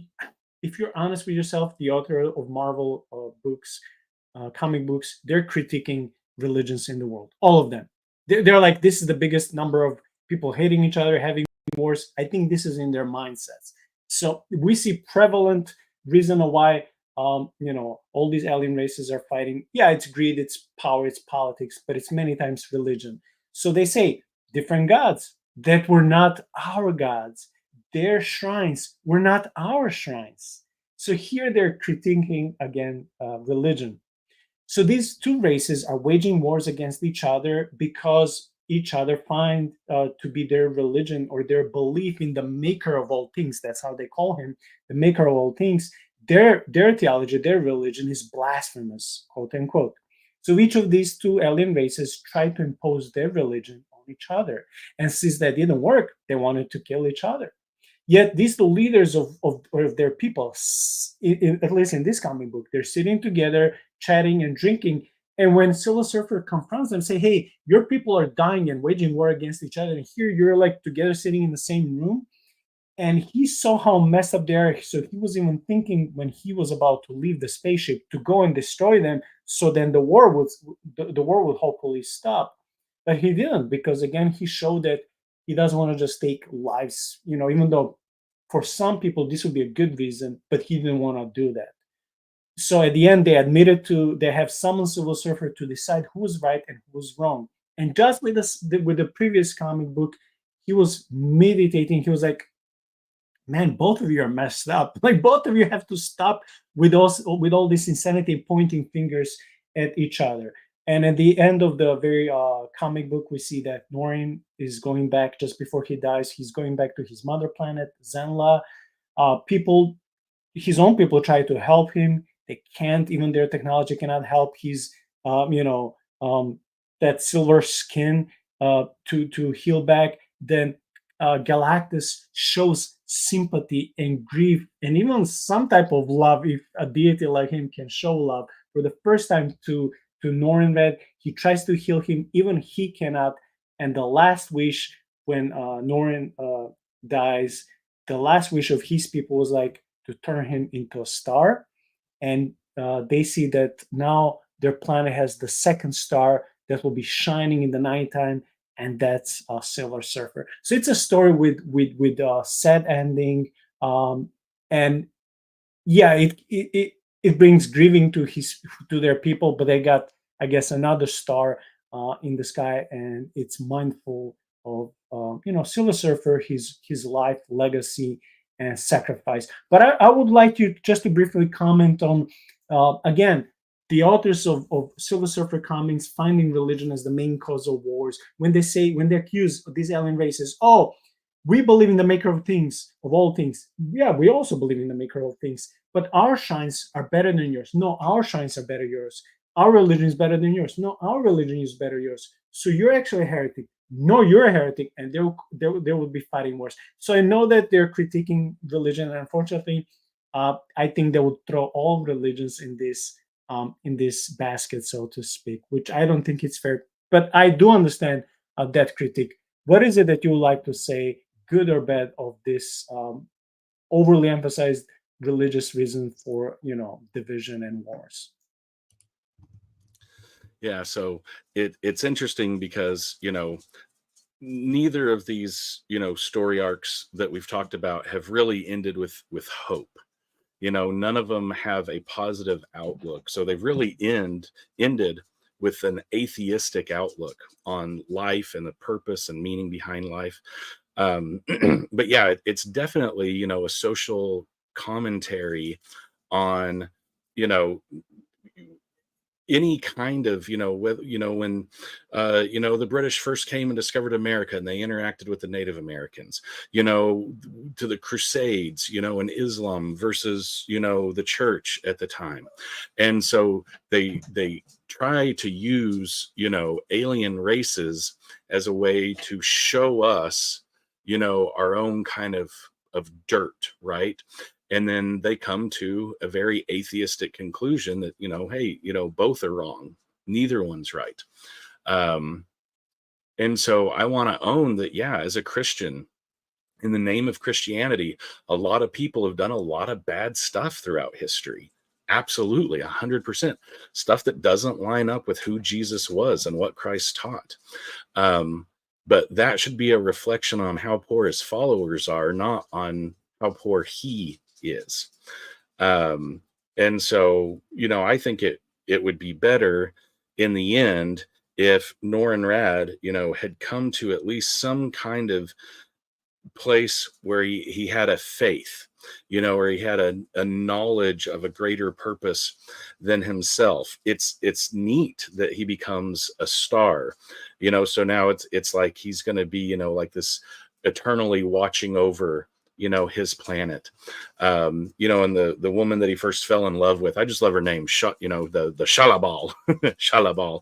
I like saying her name, but that she was really the main reason why he became Galactus's herald in the first place, because Norrin's life was very much like Galactus's life before he became Galactus.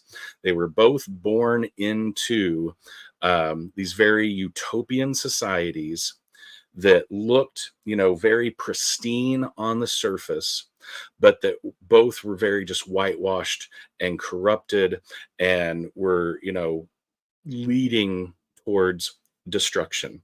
But in Norin's case, it was he hungered for something more. He almost hungered, for the adventure and the savagery of his people before they had, created this utopia that they lived in. And so he found this, this passionate love for Shalabal. And so when Galactus showed up, it was like it was really for her, because he didn't have a whole lot of faith left in his planet or his world. But ultimately, I think it was for her that he gave his life over to Galactus to become his herald. And so then there at the end of his life, to see that Galactus, for all practical intents and purposes, who was his creator, came and was able to, be there for him and with him as he died and lay him to rest and, like honor the wishes, of his people and kind of shoot him out into deep space and to make a star, that matter manipulation again, make a star out of him. When Galactus, as we've seen, very easily could have resurrected him, could have just brought him back to life. It's totally within his power, but lets him die. It's sweet, but it's bitter. And I think that's a clue into, where the author of the story really lands when it comes to life and death, is that we're made from stardust, and to stardust we're going to return. And that ultimately, no matter how much good we try to do in the world, that's our legacy. And I feel like it's actually very hollow and really very meaningless, because at the end of it all, if when everybody dies, you just go back to being dirt and that's it, then there is no hope. There is no joy. There's no reason for love. There's no reason for any of the beauty or, that we see in creation and in ourselves. So ultimately, I feel like it was bittersweet, but it was very, very hopeless ending to the story. Thank you for that. Let's analyze a few more and we'll be done for tonight. So in the next comic book, which is not an omnibus, it's just one shot from 2012, it's The Mighty Thor Annual. We see at the very beginning the Watcher and this entity, I'm trying to pronounce it correctly, Scryer. I hope that's how it is. So we see the Watcher and Scryer chatting in a cosmic ship while Galactus and Silver Surfer are cruising the space. It's very interesting to see that Galactus here has space chariots that could in a way resemble how Yahweh is sometimes portrayed, in the Old Testament. So for me, that was another parallel from the very beginning of this comic. Scryer meets Galactus and dialogues with him. Galactus sends Silver Surfer to go with Scryer, who called Galactus the space god, who is just a man before he evolved into a manifestation of cosmic death. Interesting. In the meantime, on the planet, on Earth, Thor is attacked by some alien mind tendrils who are mentally torturing him. There are thought forms projected by someone, we don't see this at the very beginning, but someone who is dark and completely mad. When Thor meets Scryer and Silver Surfer, we're told that in the past, Silver Surfer encountered an other dimensional entity called the Other, who killed Silver Surfer. And I had to check this Other on screenrant.com, and this is what they said. The Other is depicted as a massive monster in space, evoking the horrors of H.P. Lovecraft's Cthulhu mythos.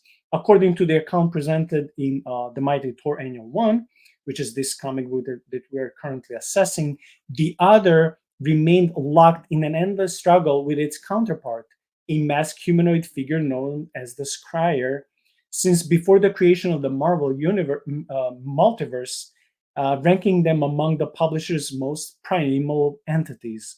When the displacement of Asgard across dimensions resulted in a shift in the balance of power between the two, the Other made its move to consume the entirety of existence. So that's a little bit of the context.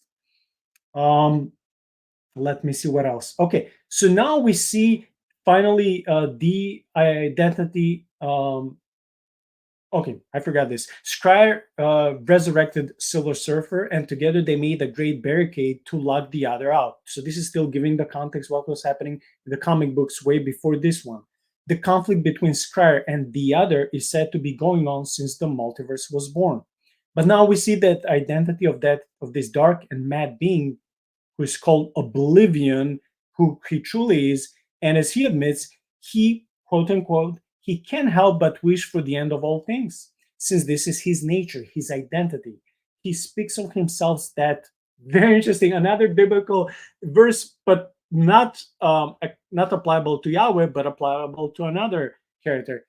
Oblivion says for himself that before creation was, I was. Woo! Like so much biblical, yet unfortunately it's applied not to Yahweh, but to him. And then he says, where creation ends, I wait. I'm the void, the breath between life and death, between death and rebirth, the nothing from which everything springs. He has such a high opinion of himself. Ben, before we continue in this comic book issue, this is very interesting. Before creation was, I was. Where creation ends, I wait. He's like basically saying, I'm Alpha and Omega, not Yahweh, not Jesus. I'm Alpha and Omega.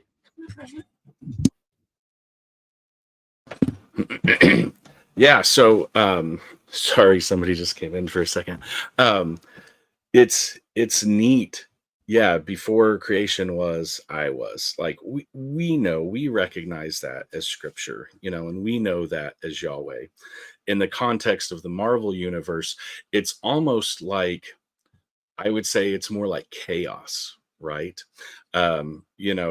Before creation, there was chaos.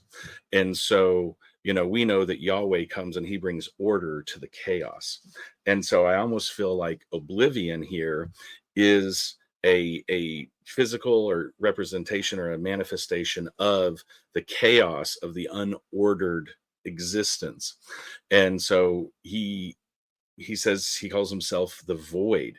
He wants to bring everything back to that state of being where there is no symmetry, there are no limits, there is no nothing created anymore, and he wants to return it back to like a metaphysical state of chaos. Yeah, this comic book is short, so basically we're almost done. I would just want to read 2 short paragraphs. So now Galactus interferes because he has discovered the deceit. Scryer has lied. Surprise, surprise. In a truly cosmic combat, Galactus strikes against Scryer and the other combined, which again shows us that Galactus is powerful, dude, because of this cosmic power he's wielding. In the meantime, Oblivion, the one who is humbly saying, before universe was, I was, which completely quotes when Jesus says, before Abraham was, I am. So Oblivion watches everything because he's enjoying in the background how all these cosmic entities and powers are fighting because he's waiting for the total annihilation, right? So he's enjoying in his perverted mind, he's enjoying everything by just not interfering because he anticipates the end of everything. The whole creation is in jeopardy to be destroyed. But Thor, Silver Surfer, and this embodied thought that came out from Scryer's mind in the form of a female spirit named Rachel, 3 of them are trying to stop this war between Galactus, Scryer, and the other, so that the universe won't be destroyed. Because if they don't stop, they thought like the whole universe, the reality will stop existing. That's how powerful these 3 so-called deities would be, and their fight, I don't know what would cause, but it was understood that the whole universe would stop existing. So these big 3 now have to stop to ponder on the warning of all these 3 beings, Rachel, Silver Surfer, and Thor, and they finally agree that they're right. So they need to stop, or the cosmic will just blow and they'll stop existing. At the end, as Oblivion still observes, listen to this quotation. He concludes that humans waste their too short lifespans trying to pierce a mystery that can never be penetrated. And how can it be? Your world, your very self, is a dream that bubbled up from a consciousness beyond your imagination. And one day, it could be very soon, that dream bubble will burst. At least it will if I have my way. So wow, we see here, this is the very ending of the comic book. So we see this Oblivion. I think this is the reason why Galactus has to exist. He has to bring the balance because Oblivion is the truly sinister one. He wants the annihilation of everything. Galactus doesn't want to. He will just eat his meal and he's okay. It's like, and even those worlds that he devours, he doesn't hate them, which we already mentioned a couple of times, right? So this is why Galactus has to exist to bring that balance. Anything you would like to comment on this, especially how the nature of the Oblivion before we turn to another comic? Yeah, so Oblivion, here is another, cosmic level entity. It's another thought, given, and kind of an incarnate personification. And so yeah, he wants everything to end. I like, what he says, the two short lifespans trying to pierce a mystery that can never be penetrated. Well, we know, that it's the glory of God to hide things, but it's the glory of, kings, to find them out. And so I think that's almost kind of tapping into that, that there is mystery, and it's good for us, to discover and to be inquisitive and to ask, God to show us more, to learn more about who we are, and what we're here for and where we're going. He says that it was a dream that bubbled up from a consciousness beyond your imaginings, which would almost to me indicate like, okay, so beyond their imaginings, like they already know Galactus, right? They already know, death. They already know oblivion. They already know eternity and endlessness and, all these other things. So what Oblivion is hinting at is that there's something beyond any of these entities that we already know, that is ultimately where the consciousness of human beings comes from. And so I almost wonder if it's hinting at, in comics, what's called a fourth wall break, where the character engages directly with the reader. And I almost wonder if they're alluding to, the creator, to like, Jack Kirby or to Stan Lee or to, whoever it happened to be that, first put pen to paper and created this. I almost wonder if that is what Oblivion is actually trying to allude to there. Yeah, good point. Thanks. So now we're switching to the next one. This was the longest omnibus I've read. It's almost 200 pages. Galactus the Devourer from 2014. It starts with this. It says, to fully explain Galactus is almost impossible. It is said that to some, Galactus is this cosmic farmer who is harrowing his fields. But to others, he's the wrath of God. Very interesting, capital G. The cosmic thinker balancing the machinery of the universe, the random hand of fate, or the uninvited dinner guest. Oh my gosh, that last one. Imagine you're just minding your own business in your own galaxy, in your own planet, and your civilization and your people are advancing and stuff, and suddenly this semi-deity or deity that is almost as big as your planet comes and sucks all the life, and your life is vanishing before your eyes. That's why he's called this uninvited dinner guest, because he'll gonna eat not just all the food you have, he's gonna eat you too. And again, not because he's evil, it's just because he has to consume energy, right?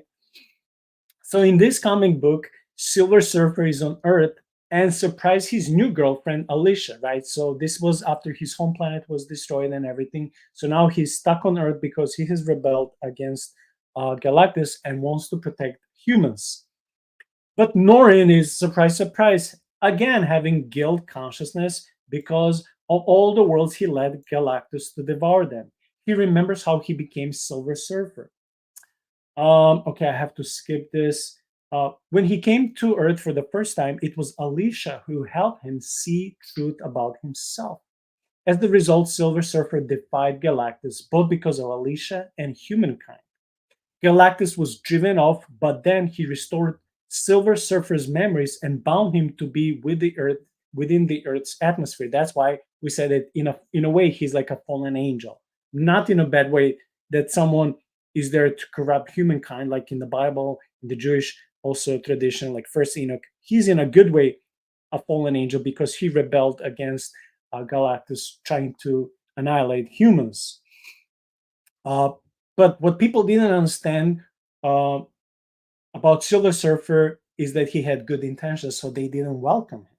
And for that, Silver Surfer resented humans in the beginning, and in time, he could fly outside Earth again. So in a while, he got some of his abilities back. He still thinks of his past actions and finds himself accountable, so he tries to redeem himself. Again, this is one of those copy-paste motifs in every comic book. Atoning for his own sins, and religion is always bad. These few motifs are always prevalent. So because of his past sins, quote unquote, he does not think he deserves to be happy with Alicia. And in this comic book, Galactus gets new herald, Redshift, who is coming to attack and tell people that Galactus is coming on Earth to devour Earth is inevitable. So he's driving Galactus. He wants Galactus to enjoy a good meal. And unlike Silver Surfer, he doesn't care about humans because the new herald wants to prove himself. So he's like, yeah, I'll bring Galactus to Earth. So then Silver Surfer and Redshift are fighting. And after this fight, Silver Surfer loses consciousness for a while. And after he gets back to Earth, he sees that Galactus has arrived as well. He's hungrier than ever. And since he's called the Devourer of Worlds, his focus is the life force of the planet because Earth is abounding in life force, right? Silver Surfer tells Galactus that he is ill and reminds him that he promised not to destroy Earth. But then Galactus reminds Silver Surfer in return that Surfer also failed to serve him as his herald. Surfer notices Galactus's anemic face and weak voice and responds to Galactus that it was some quality in humanity that spoke to him and that awakened his consciousness. So he realized that destroying worlds with living organisms was simply wrong. Again, he's trying to be righteous. Surfer is begging Galactus to leave, but Galactus is too hungry. He simply doesn't have time for other worlds. He wants to eat and he can't wait, right? So the Earth's finest superhero team assembles and strikes Galactus. After weakening him further, Galactus retrieves to his spacecraft. Surfer goes after him to try to talk again because he cares about Galactus. I know to some people it won't make sense, but he doesn't hate Galactus. He does not. If you read this omnibus, Silver Surfer is not happy to see that Galactus is ill and pale. He's not happy about it. So he's trying to reason with Galactus one more time, not just to prevent humankind from being annihilated. He also wishes well for his master to get better. So he's getting into the spacecraft and tries to talk to him out of destroying Earth, but Galactus admits that he developed a special taste for planets filled with life. Fantastic Four team says that they fought a losing battle against a mad god. This is quotation. So Galactus is called Mad God because devouring all that energy has made him mad. Silver Surfer is trying to reason with Galactus by asking him why is he devouring the life energy alone when all the nutrients he needs are within a world's molten core. He warns Galactus that life energy alone is empty and lacks substance, and while Galactus may crave it, it is destroying him. Silver Surfer then offers him to serve him again.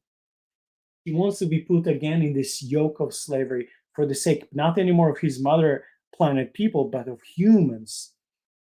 And if he backs off, even though he knows he'll be without Alicia and miserable, he intentionally wants to be in the servanthood of Galactus again for the sake of greater good. But now Galactus sets an ultimatum because he learned the first time that Silver Surfer failed him. So he says, if you want to serve me again, it must be according to my desires, not yours. and it will cost you your soul. So you have to see this tragic moments of Silver Surfer going through the agony of knowing what awaits him. But he's like, but how can I let Alicia and my friends, because in the meantime he made friends with humans. He was like, how can I let them, like, they'll be destroyed, and they alone they cannot fight back Galactus. So Silver Surfer has to accept what Galactus is offering, or otherwise they'll be destroyed. Silver Surfer kisses Alicia and tells everyone goodbye. He then says, what's one insignificant life compared to all of this? We're not done, but I want to stop so you can comment again on his desire to atone for his previous sins. And this is a very biblical motif. When he says, what's one insignificant life? He says his life is like, it's not a big deal. So what is one insignificant life compared to all of this? He means the woman of his life, the new woman of his life, because the past one is gone, right? And then his friends. So he's offering this ultimate sacrifice of himself for people. They're not his people. Very interesting. And he's serving this now called mad god that has become ill because he's been consuming things that he shouldn't. So we see he's a very noble sacrifice for someone that has gone completely mad. And someone may say, well, this is completely unrighteous. This is not fair. How can we respond to this? Yeah. Again, this is Norrin Rad, at his best. I love that line. What is one man? What is one life? What is one person compared to everything else? And so it's his nobility, I think, his concept of self-sacrifice that makes him such a relatable character. And the fact that, once again, we see, that, Galactus had taken away his memory. He gets his memory back. He's got all this guilt, like that really sums up, the whole kind of storyline and timeline of him. And now he's at a point where he's like, he wants to come back. And it's like, okay, but it's going to cost you your soul, and he doesn't do it for the sake of himself. He does it for the sake of everyone else. It's almost like in the Chronicles of Narnia, right? When Aslan allows himself to be sacrificed, on the stone table. It's Jesus, again, but it's for the sake of setting everybody else free. And so I love that motif, keeps showing up all throughout the Silver Surfer comics.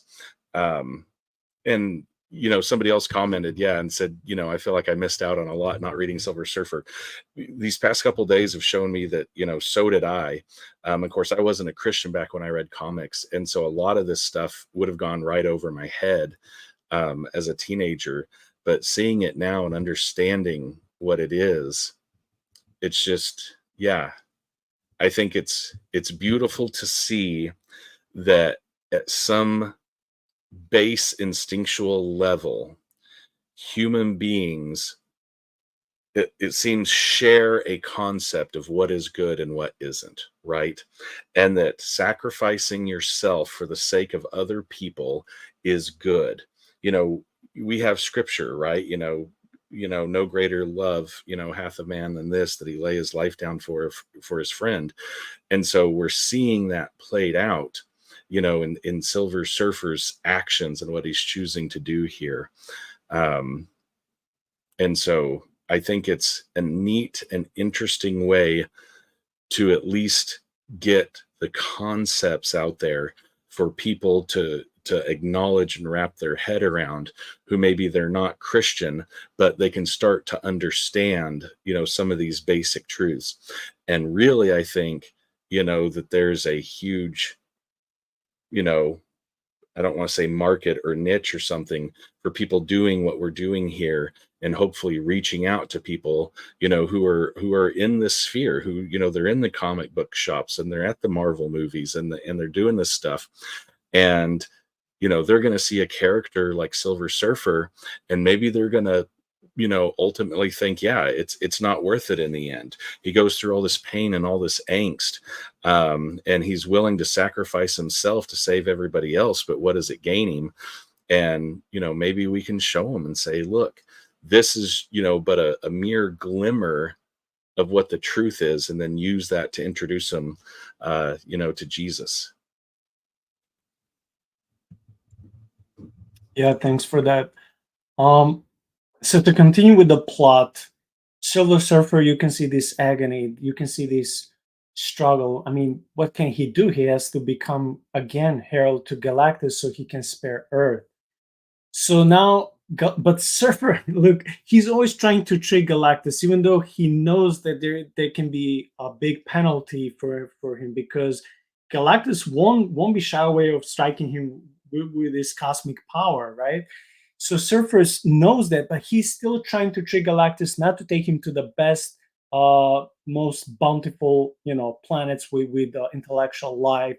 He still tried to trick him to take him to planets there, and like it's like not eating the most tasty food, the most delicious food, but maybe eating, I don't know, like something that is okay just to survive. So Silver Surfer tries to trick Galactus again, and he takes him to this dinosaur planet, right?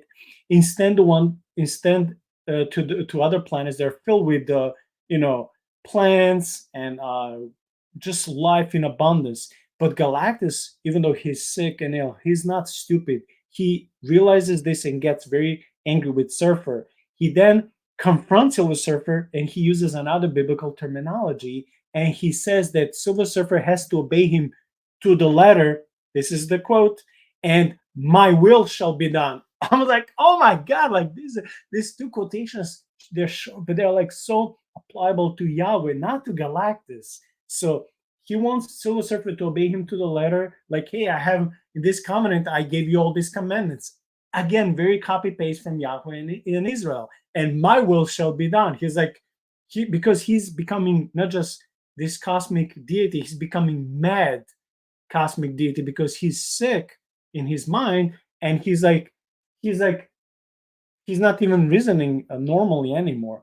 Anyway, to skip some of the part of the plot, now the plot is moved to this planet Shi'ar, which is said to have the most advanced technology and weaponry in the whole universe. So their plan is Shi'ar to team up with Silver Surfer, with some other alien warriors, and also with the Avengers. So they hope if they all team up, they may have a chance to defeat Galactus.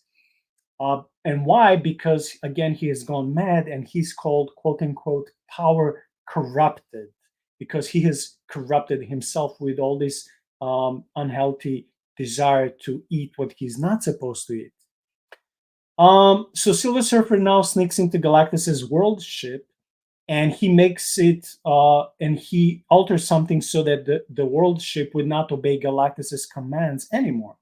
Surfer now warns and begs Galactus for the third time to leave, but it's futile because Galactus is getting worse and worse in his mental state. He's not okay. He's not healthy. So now the energy from world ship strikes Galactus, and he's injured, and he's disappearing in this cosmic warp. As Galactus is dying, this is so profound. He speaks so highly of the Surfer. He calls him the noblest, purest being I ever found. Then he said he chose Norrin Red, right, the Silver Surfer, for a reason, knowing that it would be his own or Galactus's fate. Norrin became the Silver Surfer as insurance, so that if Galactus would lose control once, it will be Silver Surfer who will be there to stop him. Galactus warns Surfer, however, that a greater horror is coming after him. Galactus has been converted to energy, blah, blah, blah. They all mourn Galactus. Well, not all, but Silver Surfer mourns Galactus. Can you imagine that? Even though Galactus wanted to hurt him, Silver Surfer mourns his own master, who dared to say for himself, that my will shall be done, right? Imitating God of the Bible. And at the very end, we see the Watcher, who is this being always observing what's happening and not getting involved to help anyone. He's just the Watcher. So it's like that terminology is again very Old Testament, but it's not the same type of entity. So the Watcher says that Galactus was once this power made flesh. Again, very Christological terminology. Galactus was a bastion, a devourer of darkness, corrupted by what he consumed. So he was created for a good purpose, again, to bring balance. But because he turned to the dark side, he became dark, at least in this story. So his ending was inevitable. And then the Watcher concludes, but man, a universe without Galactus, I fear that soon we'll be all very, very sorry, because if there's no balance to the universe, at least in their logic, then who can protect them against the greater evil that is coming? That's the end for this comic book. We only have one more. Is there anything you'd like to comment on this? Yeah, just that it was interesting, because specifically, the whole, my will shall be done and the letter of the law, quotes that are in there, because Jesus talks about the letter of the law, when he's kind of speaking against the Pharisees, he's saying you'll keep, the very letter of the law, but, and tithe the 10th, of your grain, but you won't take care of anybody, you won't lift your finger to help anyone. And then, Jesus in the garden, he's praying, to God the Father, and he says, but not my will, but your will be done, and so it was directed towards God. Whereas, here we have, the mad God, saying, it's my will that's going to be done. So it's a neat, kind of play on that. And then again, here we see, in this storyline, Galactus acknowledging Silver Surfer and saying, at this point that he picked Silver Surfer to be his, like kind of his own check, his kind of, his own thing to keep him, from destroying everything. And then it is interesting too, when you've got the Watcher, who I think is probably Uatu, saying that, Galactus ate so much darkness, that it was almost inevitable that he was going to meet his end in this way. Because it's just true. Like, that's just one of those truths, even for us as people. We have to pay attention to what we consume. What do we put in our bodies? What do we look at? What do we listen to? What do we eat? Who do we hang out with? Because that translates perfectly into who we are as human beings. If we intake too much darkness, we've eventually succumbed to it, and so that's why we're not supposed to set our eyes and our minds onto those things, but onto whatever is, pure, whatever is holy, whatever is lovely. And so I think that translates very well as even a warning to us. If you're reading a comic book and you see that something like that can take a Galactus down, then, how much could it take me down too? And hopefully, that would translate into reality and people owning that and saying, hey, you know what, maybe I really should pay more attention, to what I consume as a human being.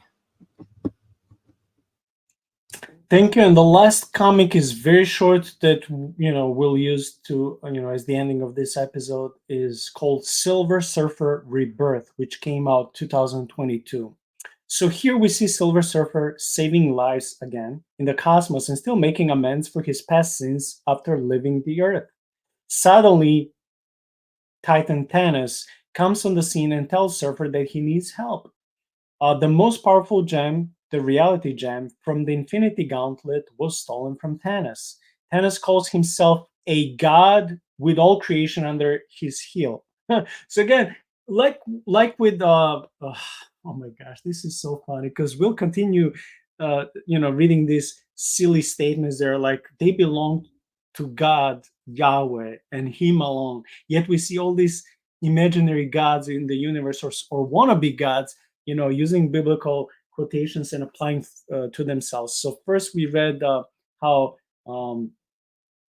Galactus was saying this for himself, right? Now we see that Thanos is saying something similar. He's saying, "I'm a god with all creation under my heel." Okay, right. So whoever stole this gem is playing with reality by twisting it. So that's why Thanos needs Silver Surfer's help. And not exactly like Yahweh and Galactus, Thanos is portrayed to be in this cosmic throne, which is like floating through space for his travels. So again, I see this a little bit like a biblical parallel. To skip the plot a little bit, um, okay. In the meantime, we learned that the person who is behind this is this cosmic, I won't say deity, but a cosmic monster slash deity called Tyrant, right? He's the one who is behind the stolen gem. And what is interesting about Tyrant that he also thinks too highly of himself, just like Galactus and also like Thanos. So this is what Tyrant says of himself. He says, "This universe will be remade in my image." So wow, like already at the beginning, we see these wannabe gods who think too highly of themselves. The first one says, "All creation is under my heel." Under my heel, and the one says, "The universe will be remade in my image." And before I finish summarizing the comic book, would you like to say something about these twisted Bible verses? Yeah, I think Tyrant's, a good name, for this character, because he really is looking to overpower and dominate, everybody, and to subvert everything to his will. And so, yeah, and of course, he takes the reality stone in order to do that, and he starts splitting realities. And yeah, it's interesting because, yeah, you've got all the Silver Surfers, and it's interesting to me that, all of a sudden there's 5 Silver Surfers, and it's like, 4 of them kind of agree, but Norin Rad, our Silver Surfer, Earth 616 Silver Surfer, apparently he's kind of the bad guy because he goes against what the other 4, are saying, and so they're all trying to, fight him. And so, yeah, I think one thing that Marvel does really, really well, and I don't know that this is a good thing, but what they do really, really well, the authors of these comics, they are really good at twisting the scripture and subverting it to their purpose as they apply it towards evil characters. And so I think that is also true of humans when we try and, skew or twist the scriptures for our own evil intents and purposes.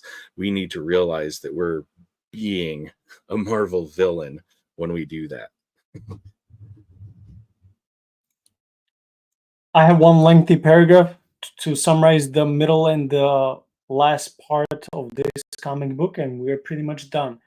So this cosmic monster Tyrant, he's bestowing his great power onto his servant Jack of Hearts. And Jack of Hearts was not a bad guy in the previous comic books, but here he's deceived, he's controlled, he's manipulated. He's basically used for the purpose of this evil entity, evil, monster.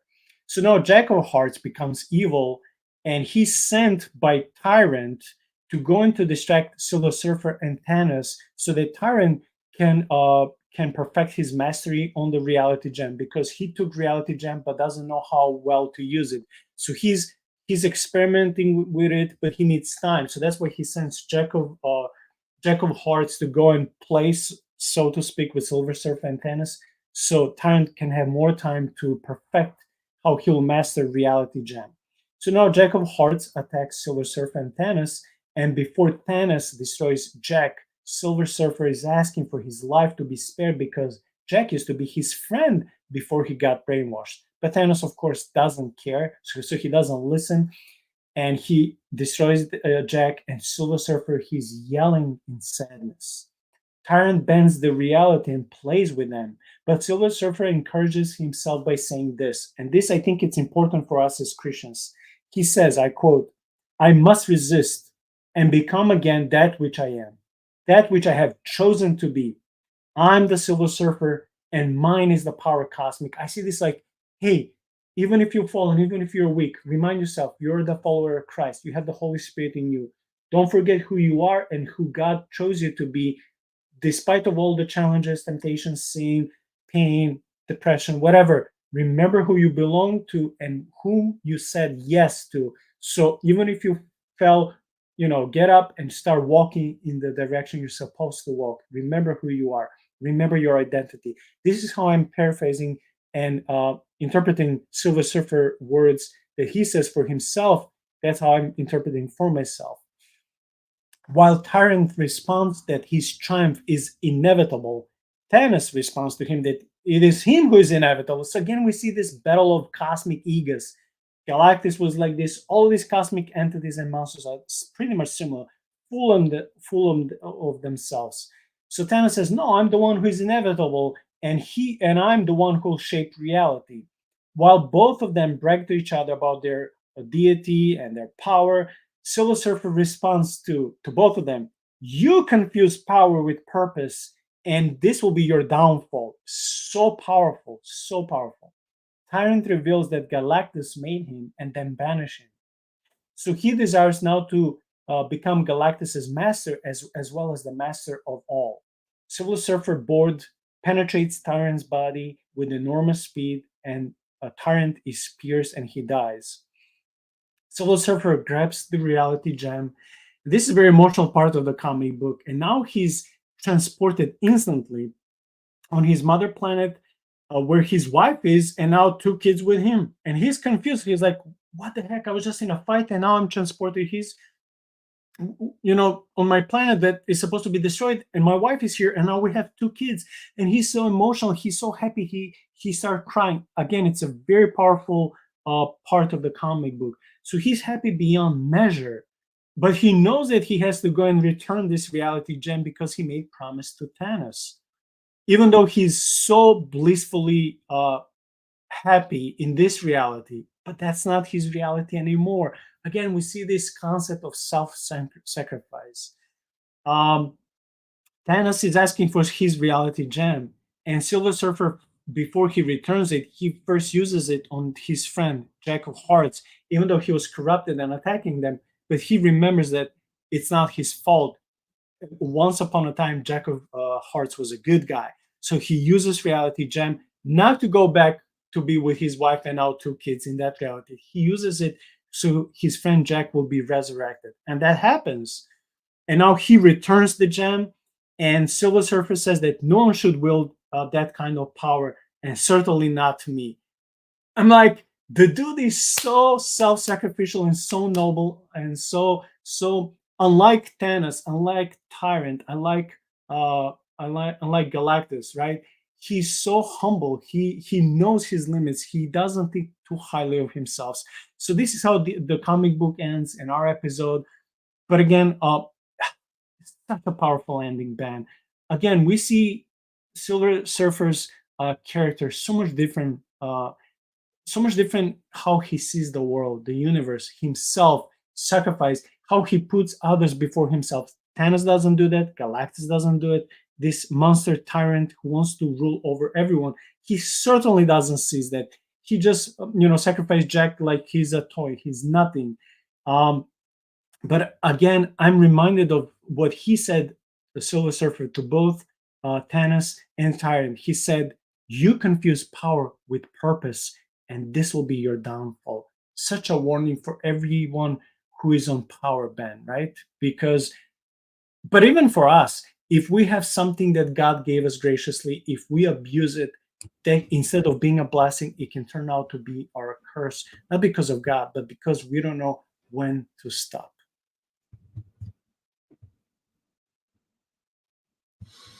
Yeah, I mean, scripture warns us, what benefit is it to a man to gain the whole world, but to lose his soul? And that's kind of, what Silver Surfer's saying. It's like, power is all they're after with no purpose. And in doing so, yeah, they lose who they are. One thing I looked up real quick, just kind of as a closing thought, we were talking about how powerful, Galactus is and who could compare. And of course, it's different. There's all sorts of different, if you Google it, lots of different, lists.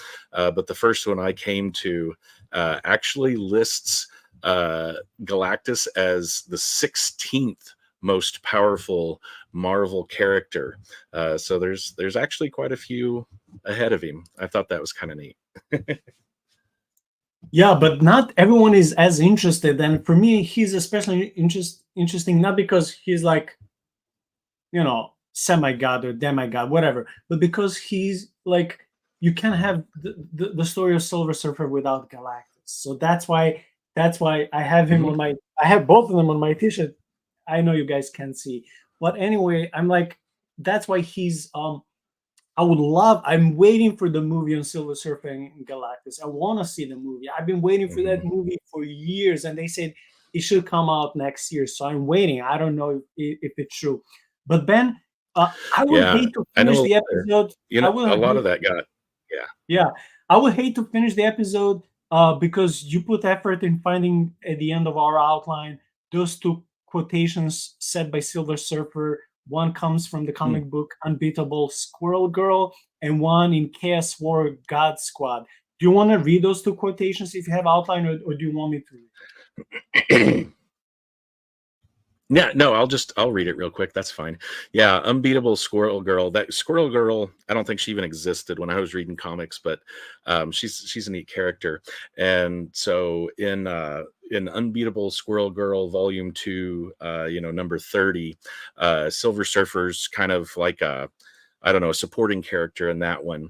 And he's talking about himself a little bit. And he says, to wield the power cosmic is to be in touch with every other living thing at once.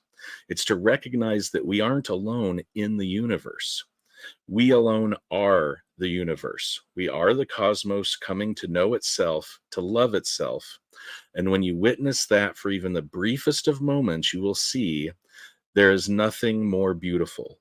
So, there again, there's some universalist, universal consciousness, kind of bent to that. But I would even say, once we realize who we are in Christ, who we were created to be, that there's nothing, more beautiful than that. And then the second quote from Silver Surfers in Chaos War God Squad Volume 1, number 1. Silver Surfer says about himself, I am not a god. I have never created life, but I have lived. That is enough. So I will fight to preserve that same opportunity to love, to dream, to soar among the stars for all those yet to come. Many lives will be lost in the battle ahead, but their efforts will ensure that some remain to remember their deeds. And like the gods, they will truly live forever, even after they are gone. And so I just think that that's neat, that Silver Surfer, we've seen, in some of the comics, he's worshipped as a deity, and that he, parallels, a cosmic deity level being, but he acknowledges that he himself, he has never created life. Like he can change the molecules and atoms and all this kind of stuff. But I feel like what he's saying is he has never done, creatio ex nihilo. He's never made something out of nothing. He's never made life. He is not a god. And that I think it's because he recognizes that about himself, that he's able to stay humble, stay focused on his purpose, and not continually talk about how powerful he is, like, Thanos or the Beyonder or Oblivion or Tyrant or any of these other, god level characters that we see. Ben, thank you so much. I also want to thank the audience staying with us for 2 hours and 40 minutes. That's 40 minutes longer than we planned, but I thank you, Ben, and I thank everyone for your patience. I thank you, Ben, also for your energy. I want to invite everyone to please continue subscribing, liking, sharing videos, and also why not going back to read comics? It's all part of storytelling. Jesus was the greatest storyteller ever. We see, if we appreciate storytelling as an art and as beauty, we can see this in novels, we can see this in video games, we can see this in comic books, we can see this in movies and TV shows. We all appreciate some stuff about plots in the same way as we would like to criticize them. Like now, it's so popular to criticize Rings of Power, like, oh, it doesn't portray Tolkien's writing so much. So there's like people who are like pro Rings of Power and people who are against. So it's like, that's good. Keep listening, keep watching, keep reading. And guess what? In a lot of these writings, in a lot of these movies, in a lot of these types of art, because these are all types of art, you can see inevitably, even if the authors are not religious people, people of the scriptures, you will inevitably see so many biblical things. Go to Neo, go to Matrix, you will see this. Go to Lord of the Rings, go to Narnia, go to so many other stuff. You will see inevitably, like in the Silver Surfer, you will see many biblical truths. Sometimes you'll see biblical motifs and passages, but twisted or misinterpreted. But it still means that someone is trying to battle or fight with these things and how to use them. So be encouraged, read novels, read comic books, watch TV shows and movies. I'm not saying just anything. Be discerning what you're taking in yourself, like Ben was saying. Otherwise, it can turn out to your detriment, right? But also, my encouragement is try to see these forms of art and literature through biblical lenses. Try to see what authors are saying that parallels the Bible and what goes against it. Try to use those good parts when you're talking to your skeptic or atheist coworker or neighbor or friend who may be loving the same hobby like you are. So use that character, use that novel, use that comic book to say, hey, I also like this, and then turn it to the other side, saying, hey, this resembles Christ in this way, not completely. But then when I'm also reading or playing this video game or watching this movie, I'm also seeing this biblical truth. That can be a wonderful introduction topic that is not aggressive when you're talking to your friend or a neighbor. That could be atheist or skeptical or a member of other religion, but you can always discern and give some biblical parallels. I want to thank Faith Forge Games and everyone else who were involved in the chat. We don't have any questions. Again, God bless you. Thank you for your time. Next Friday, Sean and I are skipping our segment with video games.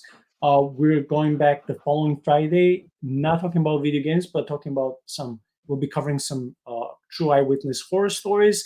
But this coming Sunday, 7 days, I'm having a Christian therapist and counselor, and we'll be talking about the topic of pain and suffering, and how in the midst of our pain and suffering, God is not distant from us, but he comes to suffer with us. So, of course, Jesus will be the cornerstone of that episode, as he's the cornerstone of the whole podcast.